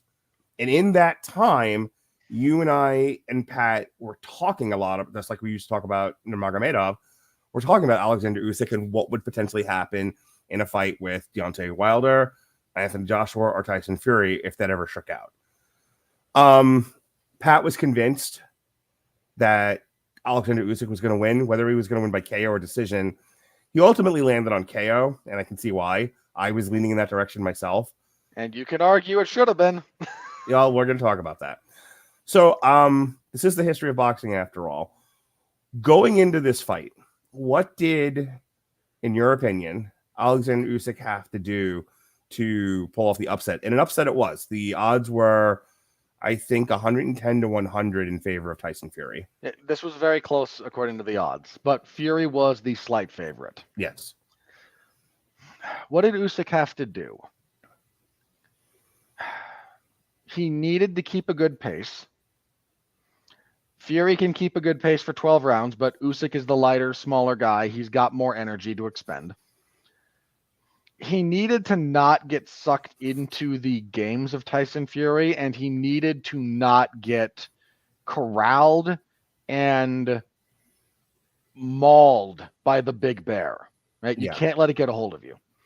That's really what he needed to do. Because he's got good hand speed.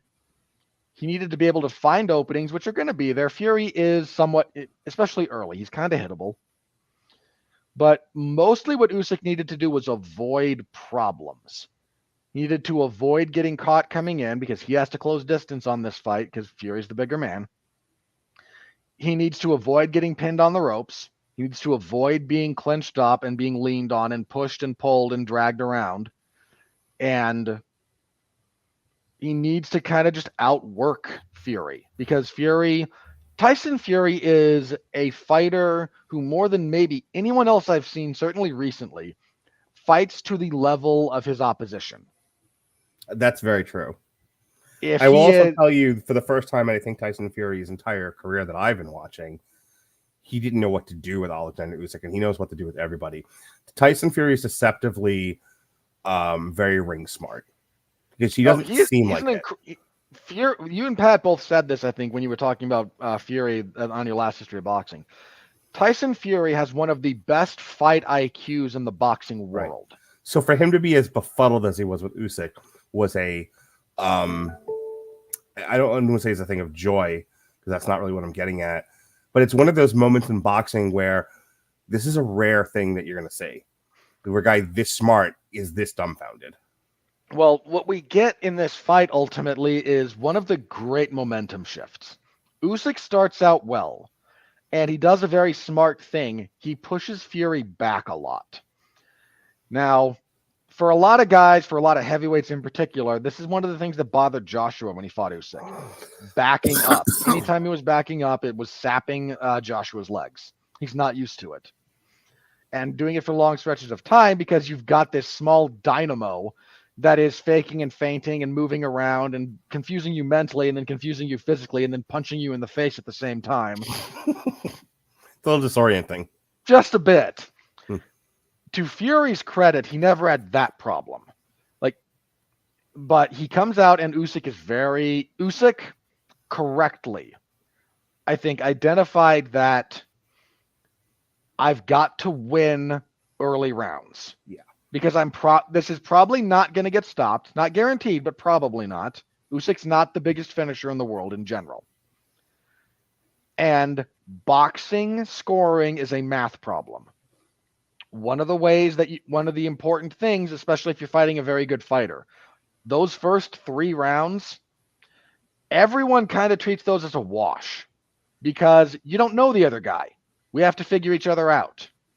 Some of the best fighters in the world will drop the first, like Bud Crawford, famously, can't win a first round unless he comically overmatches the other guy. He'll give away that first round to figure you out. And then once he's figured you out, you're completely screwed.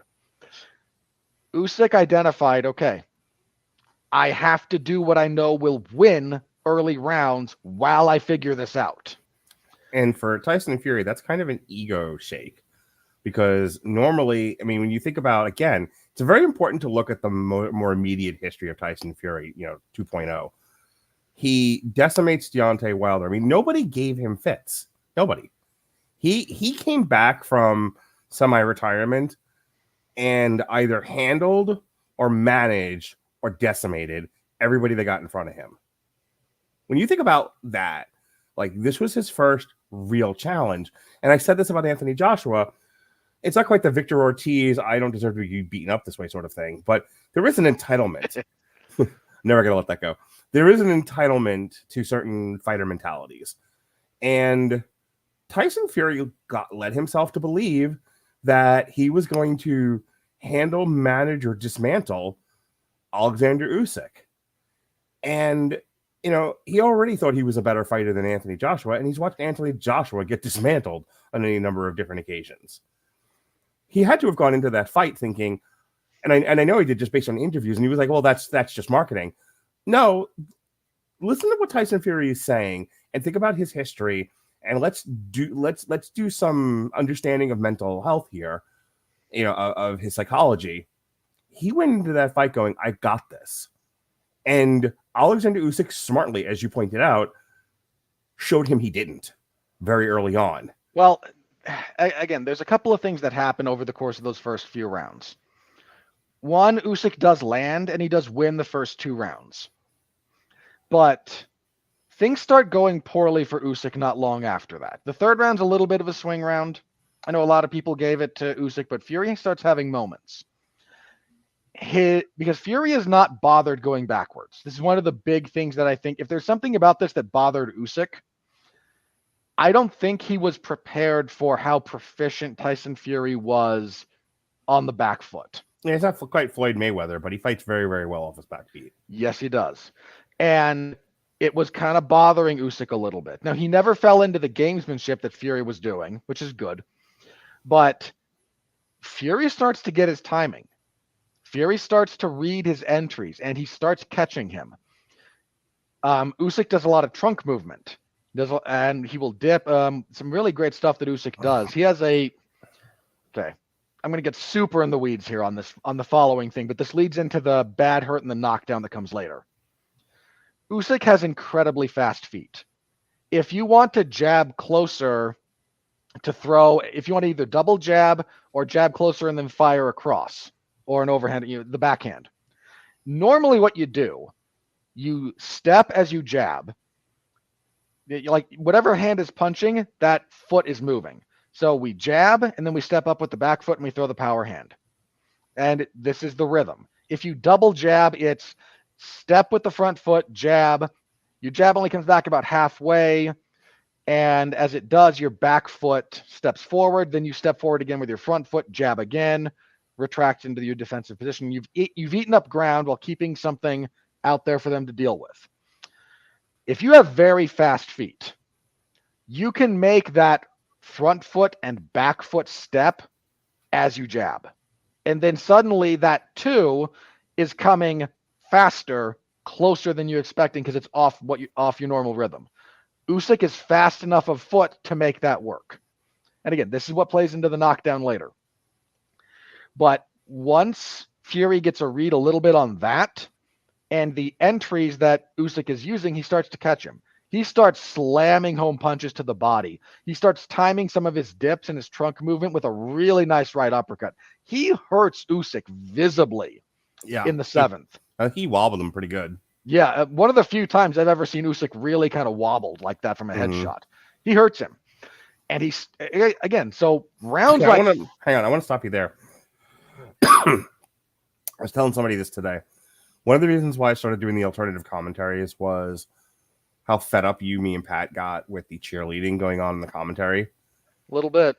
Depending on if you were watching a DAZN broadcast or an ESPN Top Rank broadcast, you would hear active cheerleading for a lot of the A-side guys. You would see, it's not quite as bad as it got to be sometimes during UFC broadcasts, but there was some clear, like, almost WWE level storytelling going on in the commentator booth to where they would ignore the guy they don't want to win. They would overhype the guy that they do want to win. And me, you, and Pat are watching this game going, call the fight as you fucking see it. Yeah. This isn't a WWE match. So we started doing the alternative commentaries mostly because it was like, hey, if you want to see three people who don't have a dog in the hunt call this fight accurately, listen to us. That was like our big tagline there for a while. Originally. I bring that up because there's active cheerleading going on in this fight. Like the broadcast team for Ring of Fire, very much, there was an assumption, I think, a mainstream, as close to mainstream as one gets in boxing, assumption going into this, that Tyson Fury was going to handle Oleksandr Usyk. That Tyson Fury was unbeatable. But, not by this cruiserweight, at least. And when Usyk gets wobbled, there's almost that, like, palpable, oh, thank God. Tyson Fury is finally here. He's going to put this little Russian down. He's Ukrainian, but he's going to put this little Russian down, and we'll be done with this. We can get past this nightmare. And then Tyson Fury can go on and fight Anthony Joshua, which is absolutely what would have happened. No. Again, I know there's a mandatory rematch. Yeah, I know, but boxing. They'd have made him fight Canelo or something. They would know the rematch would have happened one way or the other. But the part of the underlying assumption going into that logic is that if Fury did it here, the rematch would have become a foregone conclusion. Right. Either case, when Tyson Fury hurts Usyk, you can kind of hear the commentary team going, yeah, get him. When later on in the 9th round, when Usyk almost knocks out, and in some people's minds does knock out Tyson Fury, which I don't agree with, but that's besides the point. We'll talk about it in a moment. But when he almost knocks out Tyson Fury, the commentary team is almost like quiet. They're silent. They're at a wake. Yeah, they're they're like holding their breath, like, oh no. The lead commentator, bless him, actually keeps calling the action. Everyone else doesn't know what to do. Right. And I needed to point that out because I don't think it does the sport any good to. The sport has. Since I've started sports gambling, I've been paying attention to the odds. There's no money to be made in boxing unless like a Ryan Garcia, Devin Haney thing happens, where it's just like completely out, like the clear blue sky, the underdog wins. The odds for the A side are so high in favor of the A side that like there's almost no betting on this stuff anymore. And I bring that up to say it doesn't do the sport any good when the layman knows it's a foregone conclusion that the A side is going to win. Most fights are made like the Canelo Mungia fight, where it was like, it's fine, it's not exciting, and we already know Canelo's going to win, but and, if you like boxing, it'll be fine enough. There's so much of that now that when even the commentators are in on the act and they're like, come on, A-side person, come on, money bags, come on. It's like, this only works if there's dramatic tension. If enough of us watching believe this could go either way. When we always know it's going to be, John Cena, LOL, then why watch? And then boxing has, we much like heavy metal and rock and roll, there's these periods where everyone thinks it's dead. I mean, it never really dies, and it's not totally true, but that comes about because a large swath of people stop watching because it's a foregone conclusion who's going to win. Like, you have to keep up the appearance that this is a fair fight, not one guy is so clearly going to win. And the fact, and then when Usyk nearly beats him in the 9th round and then finally does, they're almost like, you used the phrase they're out of wake. They're just like sad, as if like, well, that's it. There's nobody anymore. By the time we get to the decision, they're more on board with it. Right. But you're right, that flurry in the 9th, it's terrible. It's not very good commentary. But the point here is like rounds 3 through 8, all, again, 3's a little bit iffy, but certainly 4 through 8.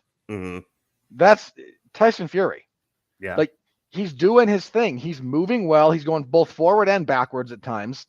He started to get a good read on what Usyk is doing. He's blocking more of his shots. He's avoiding them. He's landing to the body. He's landing some counter shots. His jab starts working very well. Usyk's credit, though, despite all of that, he keeps very composed and very focused. Yeah, this is the big thing. I think Pat and I were talking about this live a little bit. I said like round 6. This is like 5 or 6. I said, Fury has got Usyk figured out, because at that point he did. Usyk has to change something. The good thing is Usyk is good enough to change. He's good enough to switch up what he's doing. And he does. There's 2 things that he gets back to doing when we get, like, it starts in the 8th, which is still Fury's round, I think. But Usyk starts getting a bit more fundamental with some of his footwork ideas. Gets a bit more dedicated to outside foot position. And for those of you who don't know, if you're fighting open stances, you want your lead foot on the outside of the other guy's lead foot. It gives you a clearer punching lane for your power hand. If you're really good, you can make inside foot position work. It actually makes your jab shorter. There's reasons. Again, you can go either way, but general rule of thumb, outside foot position wins. He gets more assiduous about that. He gets a little bit better about walking into closer proximity to Fury, because he's now forcing Fury to pivot to the weak side or get pushed back all the way into the ropes more consistently. It changes how Fury is able to punch and then angle, or punch and then pivot. It takes away a few of his weapons. And because boxing is such a refined skill set, very, very small things have big consequences. The big consequence here, even though I think Usyk loses the 8th, but he's neutralized a handful of weapons, or at least minimized them. 9th round, he's able to use quicker feet, get Fury square on the ropes, Fury looking to counter him inside, and hits him with a left hand from hell that Fury doesn't see coming. And Tyson Fury then proceeds to do his impression of a pinball. before falling into the corner. I want to talk about this. So there was discussion in one of the podcasts I was listening to about how, Tyson Fury falls on the ropes, and the ropes are what save him. It counts as a knockdown. He gets a 10 count, and he kind of, and he does what he does in that he recovers absurdly quickly. Right. So people no, he was out. I want to talk about this in a few different ways. One, would you like an example of, no, he's out and this should have been stopped? Shane Carwin, Brock Lesnar. Brock Lesnar is out fucking cold. Shane Carwin is punching him, and the ref doesn't stop that fight. And eventually, Brock Lesnar is woken up by said punches, and then the round's over. For the record. No. My point, look, I'm not arguing it at this point. It's what happened. There's an argument to be made, and a good one. Shane Carwin won that fight in that round. Brock Lesnar was out. I don't know how else to say it's over if you're unconscious. Now, Tyson Fury was never unconscious.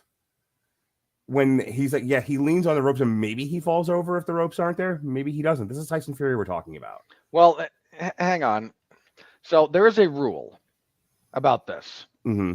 If the only thing that stops you from hitting the deck is the ropes, it's a knockdown. It's a knockdown. And I'm not arguing that it's a knockdown. No. I'm bringing up a point here for some of the people who get a little bit pissy about this one. Let me start with the following. If the referee just straight up waves this one off, I think that's justified. You could have stopped this fight in that round. I'm not mad that he didn't. Be very clear about that. I didn't have any money on this. I wouldn't have called it a robbery, but I also think that's highly unfair to Tyson Fury. Rewatch that sequence, my man. I mean this. If you're making the argument that he was momentarily unconscious, maybe. No. I'm making the argument that there's a prolonged period of time when he is not intelligently defending himself. Okay, so draw a circle around that, because in that place I believe you, but he gets hit. Gets hit and he leans back into the ropes. That's not the knockdown. And I think it's correct that that's not ruled that way, but he's hurt. Mm-hmm. And Usyk just keeps punching him. And he lands like 5 or 6 clean combination punches. Not in combination, but hard 1-2. And Fury starts going this way. Usyk cuts him off and crushes him again. And then he's this way and he's into the ropes and he comes back out. And then finally he drops in the corner in a manner that is clear. If that barrier isn't present, his butt hits the mat. So I want to talk about this very, very acutely. There's something to be said for a ref's discretion in big time title fights. There is. And if the ref would have done the same thing if it had been Usyk, I'm fine with what happened. If the ref is only doing it because it's Tyson Fury, that's kind of BS. And it goes to what I was saying before about, hey, we need to have some fairness in boxing or nobody's going to watch. Well, again, the problem is we don't know is the issue here. Well, look, I'm willing to say that I'm fine with how the ref ruled this. Again, the people who are really salty about this are the people who had money on it, who feel they were robbed of their payout. That same sequence in pretty much any other fight is getting stopped. You get hit what? Probably. Yeah, I'm not disagreeing with you because I've watched enough boxing in the last couple of years where referees are stopping fights. And I was explaining this to Trey and Jonas because they were asking me, they were like, I don't understand why they didn't even understand why it was ruled a knockdown. I had to see, he could see birds flying around his head is the problem there. But what I was explaining to them was going back to the Chaz Witherspoon fight, the guy died on that card. Something Pat and I have talked about over the years of doing history of boxing is the amount of people who have died in the ring. There's about, if you look at boxing worldwide, which is a very high participatory rate across pretty much the whole world, I think the number I saw recently was boxing has about 20 to 30 deaths a year. Right. And look, either in the ring or in the hospital after the fight. I love boxing. I don't want it to go anywhere, and I don't want it to change altogether too much. But do I want people to die in the ring? No. And There's a so few guys I'd like to see fight to the death, but in general, no. if you could take this seriously for just a moment. It's cute that you think I'm not serious, that I would be okay with snuff on TV. You would. I was thinking, when Pat and I were talking about the history of boxing series and the Four Kings, you go all the way back to, I can't remember the fighter's name, but before the fighter that was very famously knocking people down as they were trying to get back up again to the point where they had to change the rules. Jack Dempsey. Jack Dempsey, where he's just mauling guys. Yes, I was telling my son about that, and I was telling Trey, I was like, Jack Dempsey would stand over you and fucking punch you as you're trying to get back to your feet again, to the point where they had to change the rule of you can't do that anymore. On a knockdown, you had to go to a neutral corner. Yeah. Over the years, to protect fighters from themselves and each other, it became more prudent for the ref to really see what's going on in there. Don't wait for the guy to fall down and just stop fights. Which, the point that I'm trying to make is I have watched a lot of fights get stopped. And a lot of fighters going, and I know there's I could have kept going. Meanwhile, you're cross-eyed and you're bleeding out of your ear. Oh yeah. I'm not talking about those situations. I'm talking about legitimate situations where the boxer's like, I was still intelligently defending myself. Like they're so overprotective of fighters that they're kind of. There was a fight a couple of months ago. Mm. You and I think, watched this one where they stopped the fight on a flurry of punches that missed. Right. You remember this one? Remember that? Yeah. Yeah, this was a title fight, a mandatory against a 40-year-old guy from, I want to say, Argentina, somewhere in South America, or Latin America. And yeah, they just stole that fight from him. He was doing well, and then the champion comes back and he's like, flurry of punches in the corner, and the other guy's like, miss, dodge, block, slip, and the referee jumps in. I'm saving you, and he was rightly pissed about that. Yeah, he got screwed. He wanted to fight the referee right into the front row, and rightly so. But the point is, had they stopped the fight at that point for that reason, it would have been fine because I would have understood it on that level. On the other hand, this is the most important fight in the history of modern boxing right now. You got to do a little bit more. He really didn't need to hit the canvas. He needed to be out for the referee to legitimately be like, all right, we're done here. There's an argument for there needed to be more, is all I'm saying. Again, I'm not upset that the ref ruled it the way he did. I'm really not. There's some execution issues you can take. Like, he's a little bit late stepping in. There's actually a gif of that finishing sequence where you can clearly see Usyk has to kind of shove the ref aside because the ref's not stopping it, but he's impeding Usyk's path to get back in there and keep punching Tyson Fury in the head. And you can argue the count's a little long.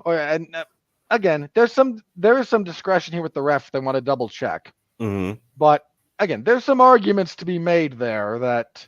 All right. So but after that, next round, again, Tyson Fury, I don't know how he does it. He still loses the next round, but he's back here more or less.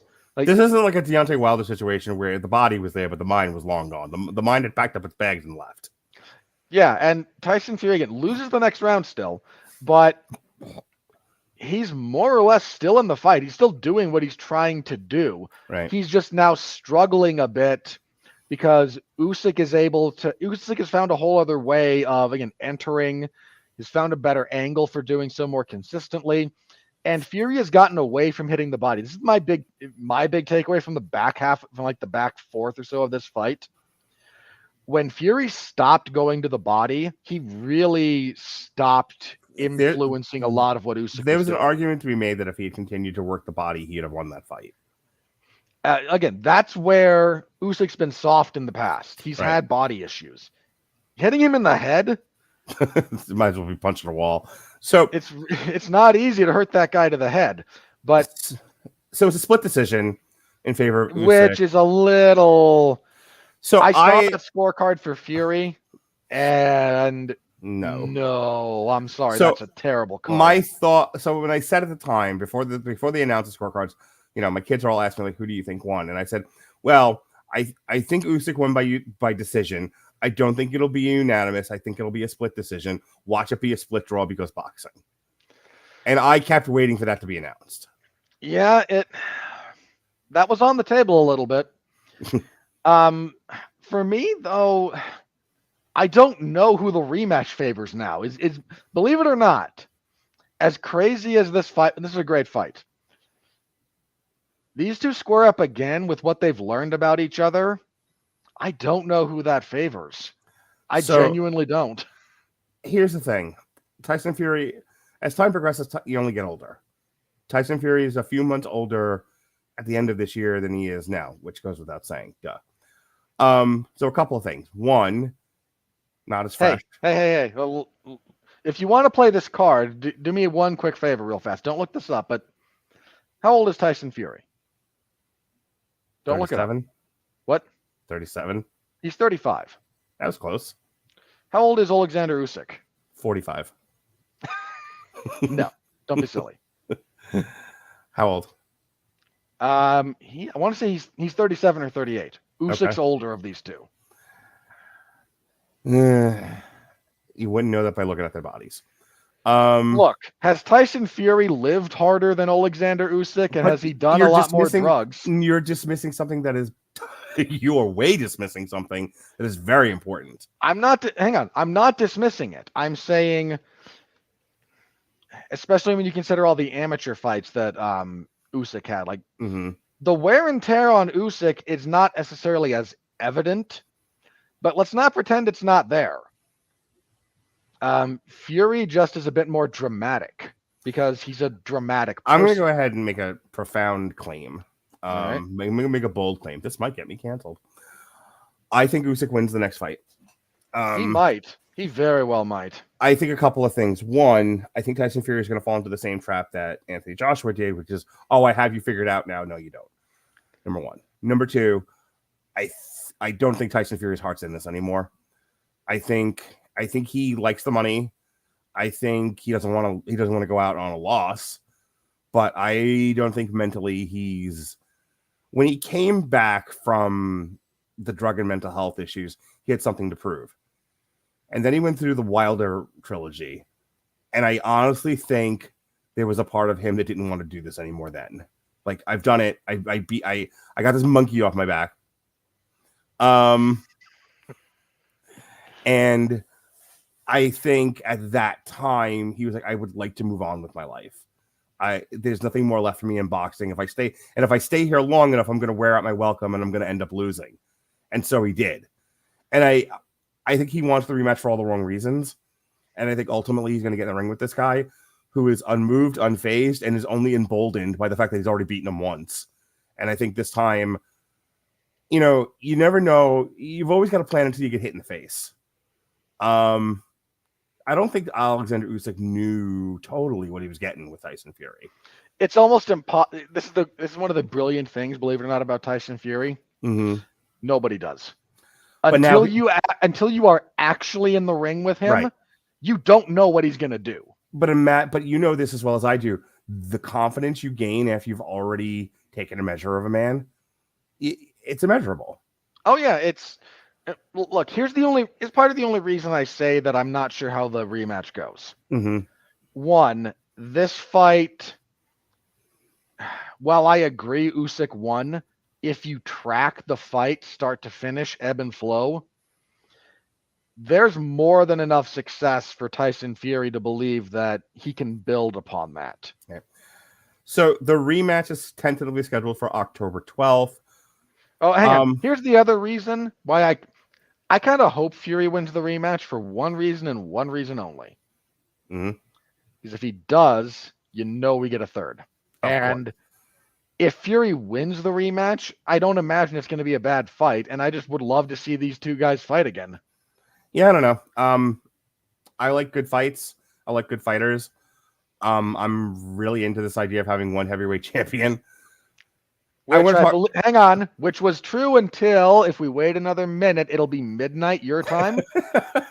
And I think that will expire and the IBF will have stripped Oleksandr Usyk. So let's very briefly, third try I'm going to do this one.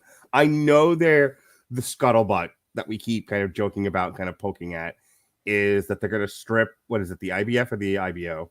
IBF. The IBF title from Oleksandr. I believe they are threatening to strip Oleksandr Usyk of that title and throw it up between mandatory challenger Hrgović and Daniel Dubois.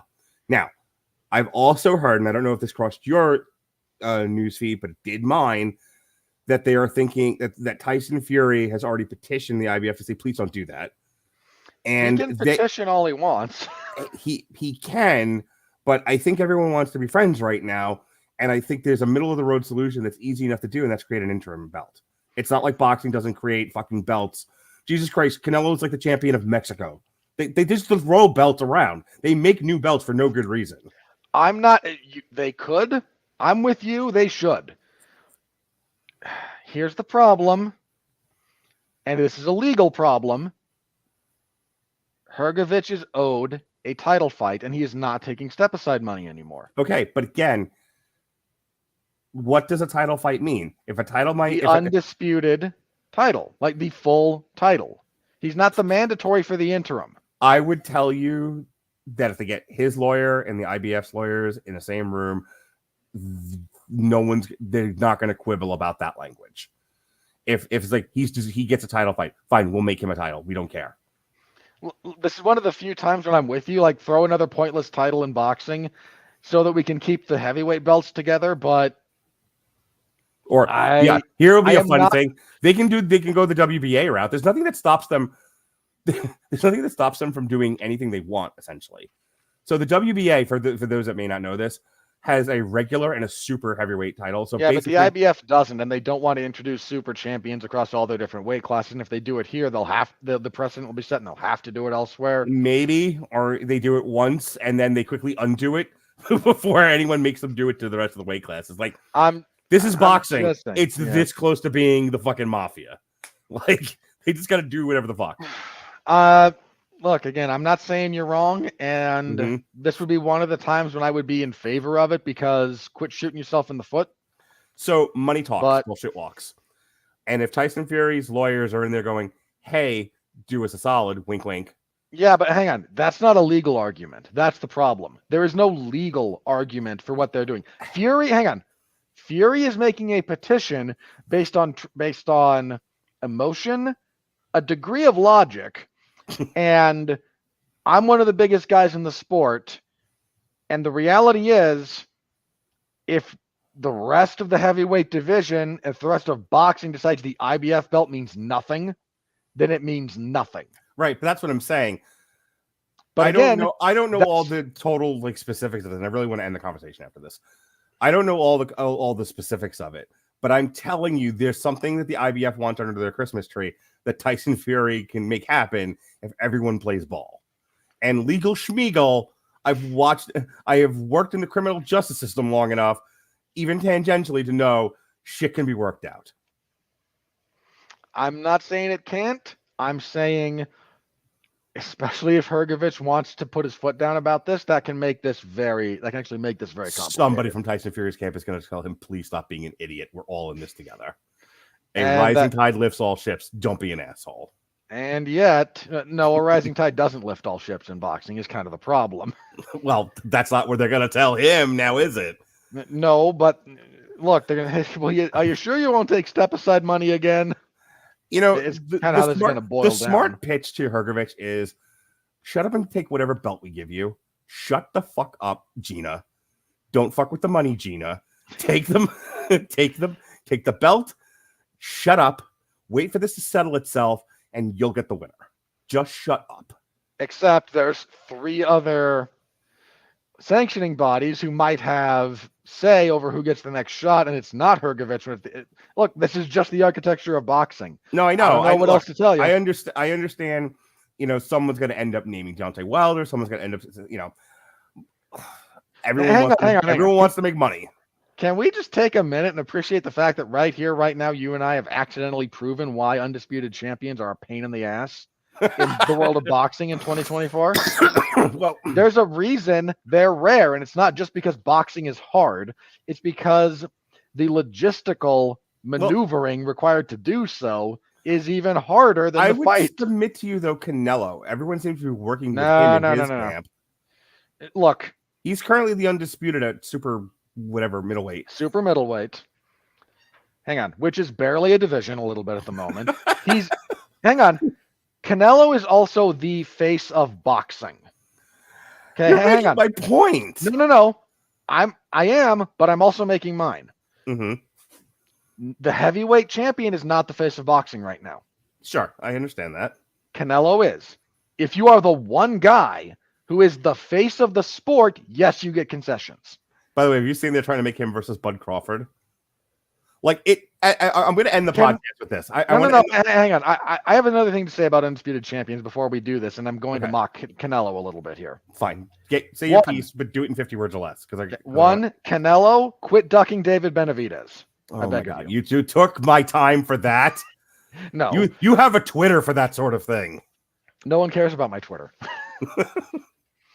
I'm sorry, I didn't realize you're on this giant platform right now.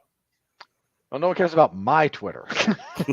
Now, we talked just a little bit. Again, being undisputed is difficult, not only because you have to fight the best guys in your weight class, but you have to negotiate all the different, the legals and different just distributors, that's also now becoming a thing of the past. Yeah, again, there's a whole minefield to meander your way through. Right now, in the last 10 months, 3 gentlemen have become undisputed champions in 2 different weight classes. Boxing right now is in the midst of historic greatness. This is a great era for boxing right now. When you have 3 guys and Katie Taylor also, but hey, don't be like that. There's nothing wrong with Katie Taylor. Don't be like that. I thought Amanda Serrano won too, but don't be like that. No, I don't like women's boxing. It needs to be 3-minute rounds. I know. We all know that. And they all need to be, the size of Cyborg, but that's besides the point. Please don't be like that. Okay, move on. But Bud Crawford became undisputed in 2 different weight classes, one of which was incredibly difficult to do. That's historic. Naoya Inoue has been undisputed in 2 or 3 weight classes. He's been a champion across 3, at a bare minimum 3 or 4. And now you've got Oleksandr Usyk, former undisputed cruiserweight champion of the world, now undisputed for another week at least, undisputed heavyweight champion of the world. Those are the 3 best guys in boxing right now. I don't know exactly what order you want to put them in. Yeah, I saw that graphic too. But whatever order you put them in, Crawford, Inoue, and Usyk are the 3 best pound-for-pound guys in the sport. They're all active. They've all, again, Bud vacated the belts at, 135? Or 140 something. Because he vacated and moved up, and now there's like 4 different champions over there, like Tank Davis, Shakur Stevenson. Yeah. Devin Haney has one of them, I think. Or Haney vacated to move up to 140 because Lomachenko just won one at 135. But yeah, like there's one weight class that's like Baranchik, Tank, Shakur Stevenson. It's a great weight class. Mm-hmm. But it's great because, I want to say it was Bud, won everything and walked up. Inoue has come up from like 118 pounds, knocking people stupid the entire way up to, I think he's at 120. He's 120 something at the moment. Might be 128. Again, just leveling people.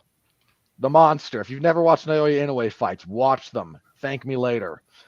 And Usyk, historic across 2 weight classes. One of the best boxers you'll ever see. Right now, ladies and gentlemen, the world of boxing is finally getting its crap together like it does on occasion, and remind everyone what's so great about it. Okay, so the missing element in all of that, because I love everything that you just said, I don't disagree with any of it. I'm going to add something to it, and you need to let me do this. The reason why? Because of Saudi Arabian blood money. There is a non-trivial component that is the Saudi government trying to sports wash their human rights violations with piles and piles and piles and piles of money. So a couple of things are happening at the same time. One, I think the day of the distributor and promoter being married to each other are ending. Everyone's divorcing. That's true. And what's replacing them is what's replaced everything, and that's streaming. Netflix is going to air a clown fiesta called Mike Tyson. Hang on. Have you seen that whole card? In defense of that event, the main event, that's all anyone cares about. There's a couple of good fights on that card, believe it or not. For the people who are going to see this later on TikTok, let me get this out. Netflix, the place where you used to watch The Office and Friends, is going to be airing a live boxing match featuring 100-year-old Mike Tyson and Jake Paul, who knocked out mixed martial arts washouts. Okay? You want to know the crazy thing about that fight? Mm-hmm. Can we just be honest about this for half a second? You don't know how that fight's going to go. No, and nobody wins. Mike Tyson wins, your old ass knocked out a YouTuber. Jake Paul wins, you knocked out an octogenarian. Hang on. This ends badly. No. Hang on. Two other things about this that are very important. One, the Netflix platform is enormous. Mm-hmm. Like, Netflix has how many hundreds of millions of subscribers? It has the most. Yes, by a mile. Yeah, they won the streaming war like before it was even a war. They won. Right. So, and people are starting to realize that, and there's a reason all these other streaming platforms are falling apart or consolidating. And we're just look, man, how many years ago was it, Mark, when I said they're just going to recreate cable with streaming bundles? And now they're doing streaming bundles. I saw the future again. I want to point this out. I brought it to hang on. Let me finish my thing about this. So you have an enormous platform, right? Enormous. It's going to be on the Netflix homepage. Right. When it goes live, it's going to be there. You also have, I think, the perfect amount of bizarre crossover because there's people your age who remember Mike Tyson as the destroyer of worlds. Right. And there's people your kids' age who know who Jake Paul is. Right. There's a real argument to be made that these are two of the most recognizable people in boxing right now. And they're going to fight. You could not make a broader appeal fight than Jake Paul and Mike Tyson. And I want to say it's not even being offered as a pay-per-view. No, it's Netflix. If you have Netflix, you got this fight. You're darn right. So the point of it is why this is important and why we're talking about this to end the show, and I really want to stress end the show, is what kept undisputed fights from happening, what kept the best fights from happening was one, money, but ultimately money was part of the marriage between distributors, Showtime, HBO, ABC, etc., ESPN, and promotions, Top Rank, Matchroom, Golden Boy, etc. Fighters following the Mayweather formula are now promoting themselves, and they're independently signing up with. I mean, Jake Paul went through 3 different distributors. He was with Showtime. He was with I think he was on DAZN was the last one. His first one was DAZN. I know his first one was. I forget who carried him in Diaz. Then he went to Showtime for a little bit. Yeah, had a couple of fights there. And now he's going to be on Netflix. Because Jake Paul manages his own promotions. Yeah, I forget what he calls it, but yeah. And you know what? In other fairness to Jake Paul, he's actually a good promoter. Dude, he was kind of the driving force between because he manages Amanda Serrano. He was kind of the driving force between Katie Taylor and Amanda Serrano actually finally fighting. Amazon is now putting on fights, both terrestrial and pay-per-view. Peacock, now a real service, believe it or not. It used to be the bottom of the barrel, not so much anymore. You know what? No, now they're a competitor. Now, they rose up. They are now hosting boxing. My point being that we are in an age where the best can fight the best because you have a funding source and you have independent distributors. And now people can just make the best deals. There's no, we're out of the sort of the slaves construct of, well, you signed a deal with this promoter, you're owned by them forever. There's a Wild West feel to boxing right now. And as much as I don't like the politics of Saudi Arabia, because despite my casual misogyny, I don't like the how they treat their citizens. I don't like what they do to women. I don't like what they do to the LGBTQI community. Like, pretending they don't exist or killing you for it. However, they're the reason we got Ring of Fire, because it wouldn't have because Bahrain's cheap ass wasn't paying the gross national product of Luxembourg to Tyson Fury to make this happen. And that's the bottom line. The other component to this about why undisputed fights became very difficult to make for a long period of time, you had a lot of fighters that didn't want it. You had a lot of fighters. Tyson Fury didn't want it. Hang on. No. There, across all the weight classes, there was a long time of fighters not wanting the best, of fighters trying to manage their careers out of danger. Right. And I mean, for crying out loud, man, hang on. How many years did Canelo, after every fight, go, yes, I'm Mexican, I'll fight anyone, bring on Triple G in 6 months? Yeah, and proceeded to fight everyone other than Gennady Golovkin until he was old enough that he was beatable. Yeah, I'm just remembering the fights we used to get into on Sundays, the salad days of when I hosted the 401 Ground and Pound radio show, and I would say, have it back if you want. No. After what you've done to it, no, thank you. Fair. I did listen to your commentary about Usyk and Fury, by the way. Oh, thank you. You're welcome. Anyway, my point being, and then I'm just going to go into plugs. We used to get into a fight on our MMA podcast, and I would say to Scott Kachowski, there's a blast from the past, hey, what do you think about this fight? And he goes, like, I don't like it. And I'm like, why? These two match up really well together. It would be an entertaining fight. Yeah, but so-and-so, that's a bad fight for him. And I would say, Scott, who gives a fuck? The guy who has to deal with the long-term ramifications of it, for one. Well, that was his argument, was these guys won't take fights that don't favor them. That's going to, negatively affect their career. And here you have it. Tyson Fury should have never have taken Oleksandr Usyk. That's not true. That's the last thing I'm going to say about this. And then you can have the last 150 words, and then we're done. If you're looking at take the money out of it, take everything out of it, and you're just like, who's a good matchup for him to continue his career? Who's a bad matchup? Oleksandr Usyk was always a bad matchup. And whether or not people realized it, whether or not people believed it, there was a more than better of a chance that Oleksandr Usyk was going to beat Tyson Fury, and Tyson Fury knew it. Because if he didn't, we wouldn't have had the story that we had to tell an hour ago about how we got to this fight, where Tyson Fury was going, now with the donkey. Now I want purple. Now, so I'm altering the deal. Pray I do not alter it any further. Yeah, he was Darth Vader there in The Empire Strikes Back for a bit. Robert, end this podcast now, right now. Okay, so I'm just for the record again. One of the other things that messed with boxing was a lot of guys not wanting to fight the most dangerous up and coming guys, not wanting to fight the best. Right. And that affected a generation of fighters. And then we got to the current generation who are a bit more like, no, bring it. I want the smoke, as the kids say. A lot of them finally took the right lessons from the four kings of boxing. Those four guys fought each other like 9 times over the course of 10 years in some capacity. Magic.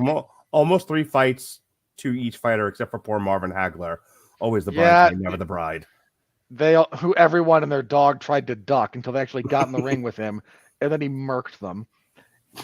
Or if you're, Sugar Ray Leonard, who waits until his knees are gone, until Hagler's knees are gone, and then still has to bribe the judges with more cocaine than Oscar De La Hoya. I think Marvin Hagler was in a coma when Sugar Ray Leonard agreed to fight him. He certainly was when Leonard said a couple of years later, hey, come out of retirement and fight me again. And Marvin Hagler, who was now a movie star in Italy, just laughed at him. Sugar Ray Leonard's a bitch. He always was, even when he was a very good fighter. And Marvin Hagler deserved better than what boxing gave him. And I will die on that hill, and I will not be alone. I believe we said that on the podcast. But now you've got guys like Tank Davis and Shakur Stevenson and Devin Haney, who are all kind of actually going, yes, we want to fight each other. Yes, Devin Haney and Ryan Garcia fought not that long ago. Right. But they all, and the reason why, but you know what turned them all around? That sweet, sweet Saudi blood money. No, not just that.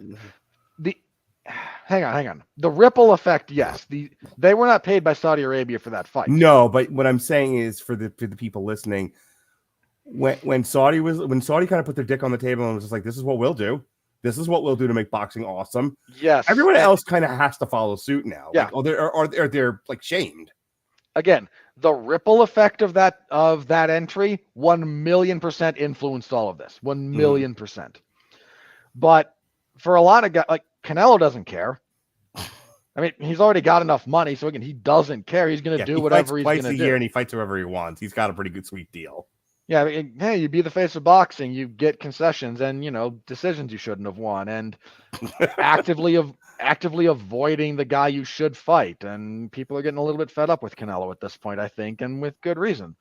But yeah, the ripple effect of that, the ripple effect of a new player kind of forcing the action across the board.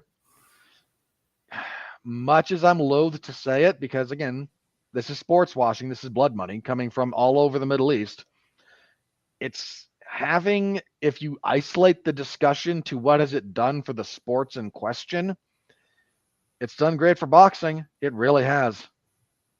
Now, how much that translates to other events, I don't know how well their soccer situation is going. I don't care that they have the WWE over there every now and then, because that carnival is a carnival. It's not going to matter to MMA almost at all. It's more money to the UFC that they then continue to sit on and take out loans to pay themselves exorbitant fees rather than pay their fighters anything approximating a fair share, because they still get like 15% of revenue year over year, and that's a whole other thing. But again, loath as you might be to say it, we do have to be honest here, because we're honest. The introduction of that Saudi blood money has spurred some positive results in the world of boxing in particular. And the best are fighting the best, and we're only at the beginning of this. Unless you're Canelo. Between the Saudi blood money and the streaming distribution, yeah, we are right in the beginning or moving towards the middle of another golden age of boxing. So yeah, again, I just mentioned, like, you've got three of not only the best guys ever to do it right now, you've got three guys who across multiple weight classes have become undisputed world champions, still looking for challenges. I mean, Bud Crawford is about to have his welterweight debut. He's at 170 now. Yeah. And he's fighting a legitimately talented guy, and Bud's immediately going to start looking for belts in that weight class after what he did to Spence, which was historic almost for a fight that anticipated to be that one-sided. That was a virtuoso performance. Again, you got Inoue just wrecking fools. If you bother to watch the smaller guys, and watch Inoue, I beg of you, he's great. They need to bring him to the States, because he unfortunately fights in Japan, where that's like 3 o'clock in the morning. Yeah, hang on. But if you want the appropriate caveat to that, he's a superstar in Japan. Sure. He's selling out the Tokyo. Like, he's selling 50 to 60,000 tickets in the Tokyo Dome. He doesn't need to come here. I'd love him to be here. Don't get me wrong. He'll go to Saudi Arabia. He won't come here. All right. No, he won't. I genuinely don't think he will. So, folks, that is our much longer than I anticipated. Mark, you asked me to be here. You knew what you were doing. Saving my show. And I'm happy you're here. I enjoyed this discussion. We haven't had one of these in a while. I mean, we talk every week on Damn You Hollywood, but it's been a while since we've talked combat sports, except for like the last maybe 5 minutes of the show, because you and I are just bullshitting. So this was fun. This was a nice return to form for the two of us. So that's it. That's our history of boxing on Fury versus Usyk. I don't know when or if I'm going to do another one of these again. Pat and I kind of ran out of fights to do. I kind of threw it to him like, hey, I've got some ideas, and he went meh. So I would like to get back to doing some alternative commentaries. They're on Saturdays. I'm usually busy on Saturdays. That's the bottom line. I might start doing, I experimented with doing some solo ones, because I can't always depend on my friends if I'm not going to schedule these things and then be dependable myself. So maybe some of the British stuff that I have time for during the day before I go out in the evenings, I might go back to doing again. I don't know. I will see. But I think for the time being, this is going to be the end of the history of boxing for a while. if Fury and Usyk actually happens in October, I'll revisit this then and talk about it, especially if it's as good as this one was. So we'll see. But for now, I'm happy that we had this conversation, and that's going to be the end of the history of boxing for at least the next little bit.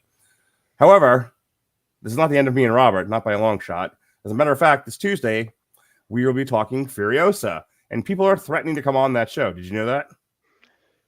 Would you like me to fix that problem for you? Yes, I can yes, scare I them would. away.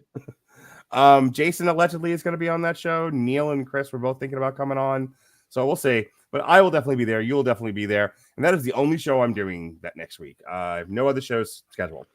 This week, we reviewed. Speaking of Chris from movies that don't suck and some that do, reviewed Kingdom of the Planet of the Apes. Alexis did a 2.5 hour review of X-Men 97, which then dovetailed into talking about Spider-Man, because that's Alexis for you. Well, hang on. In fairness to everyone on that podcast, the last episode of X-Men 97 is a boatload of other animated characters showing up briefly. Yeah, I know. I heard him talk about it. So I understand why it went in the direction that it did, but there's me when people go off on a tangent, and then there's Alexis when people go off on a tangent, and we handle it differently. Anyway, you can check out both of those podcasts and our podcast of Furiosa this Tuesday right here on the Radulich Broadcasting Network. Robert. Yes, sir. You have a podcast, allegedly. If no one listens, does it really exist? No, it does not. So I've been told. It takes up digital space, though, so... All right, my jokes aside, I host the 411 Ground and Pound MMA podcast. If you want to hear me talk more about combat sports, mostly MMA, but I talk about boxing when I feel like it because it's my show. I can do what I feel like. That's the only time I listen. I know. Believe me, your intermittent patronage is annoying. Continue. Because then all you do, like, you'll message me about, like, hey, you were great talking for 5 minutes about this boxing thing. Why don't you talk longer about that? Self-evident reasons. Talk about stuff I like. That's my motto. You talk about stuff you like. I will. I have a podcast and everything. And I do. Like, if I will occasionally blitz through bad UFC cards, and if the rundown, the chapters for my breakdown of that card don't go an hour, there's probably not. I don't probably have anything good to say about it. So, yeah, I talked about this last UFC event, UFC on ESPN Plus 99, which had a good main event, and then not a lot else, including I go into great detail about the utter failure of Ramiz Brahimaj to do a front Uchimata or an inside reap, and how trying to combine them in the way he did is just sad. Very, very, and he kept doing it over and over and over again, and it kept never working, and he kept getting countered, and he kept basically falling onto his back, and just, oh, it was sad. So occasionally I get into the weeds on technique like that, but most people don't care, so I've tried to dumb that down a little bit. So I do that. I cover mixed martial arts and professional wrestling over at 411mania.com. WWE SmackDown on Friday. They're already in Saudi. They'll be doing SmackDown, and then Saturday will be their King and Queen of the Ring, the Royalty of the Ring tournaments.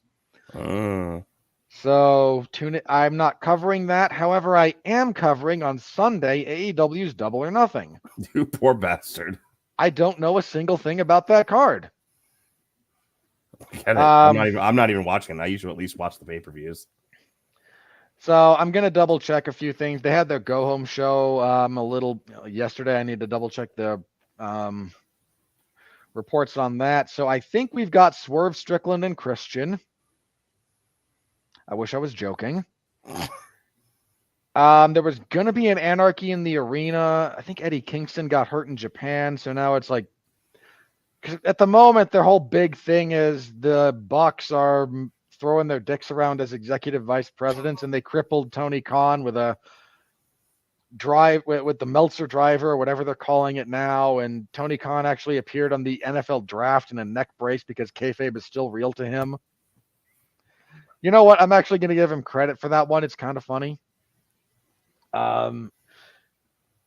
So Darby Allin wound up replacing Kingston. So it's like FTR, Bryan Danielson, and Darby Allin against the Bucks, Okada, and who's the other guy? Joey Janela. He's been gone from there for a while. No, but he looks like Perry, Luke Perry. Oh, Jungle Boy. Not Luke Perry. He's dead. Jack Perry. They dug up a corpse, you see.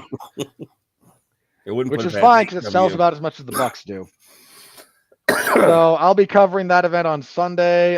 There's no UFC event this Saturday. They're taking a week off. I think they're trying not to compete with the WWE for time dollars because WWE and UFC are owned by the same company, and they're trying to bring more live events to the same venue for this like big super weeks of SmackDown and then UFC and then another doohickey, and it's sad.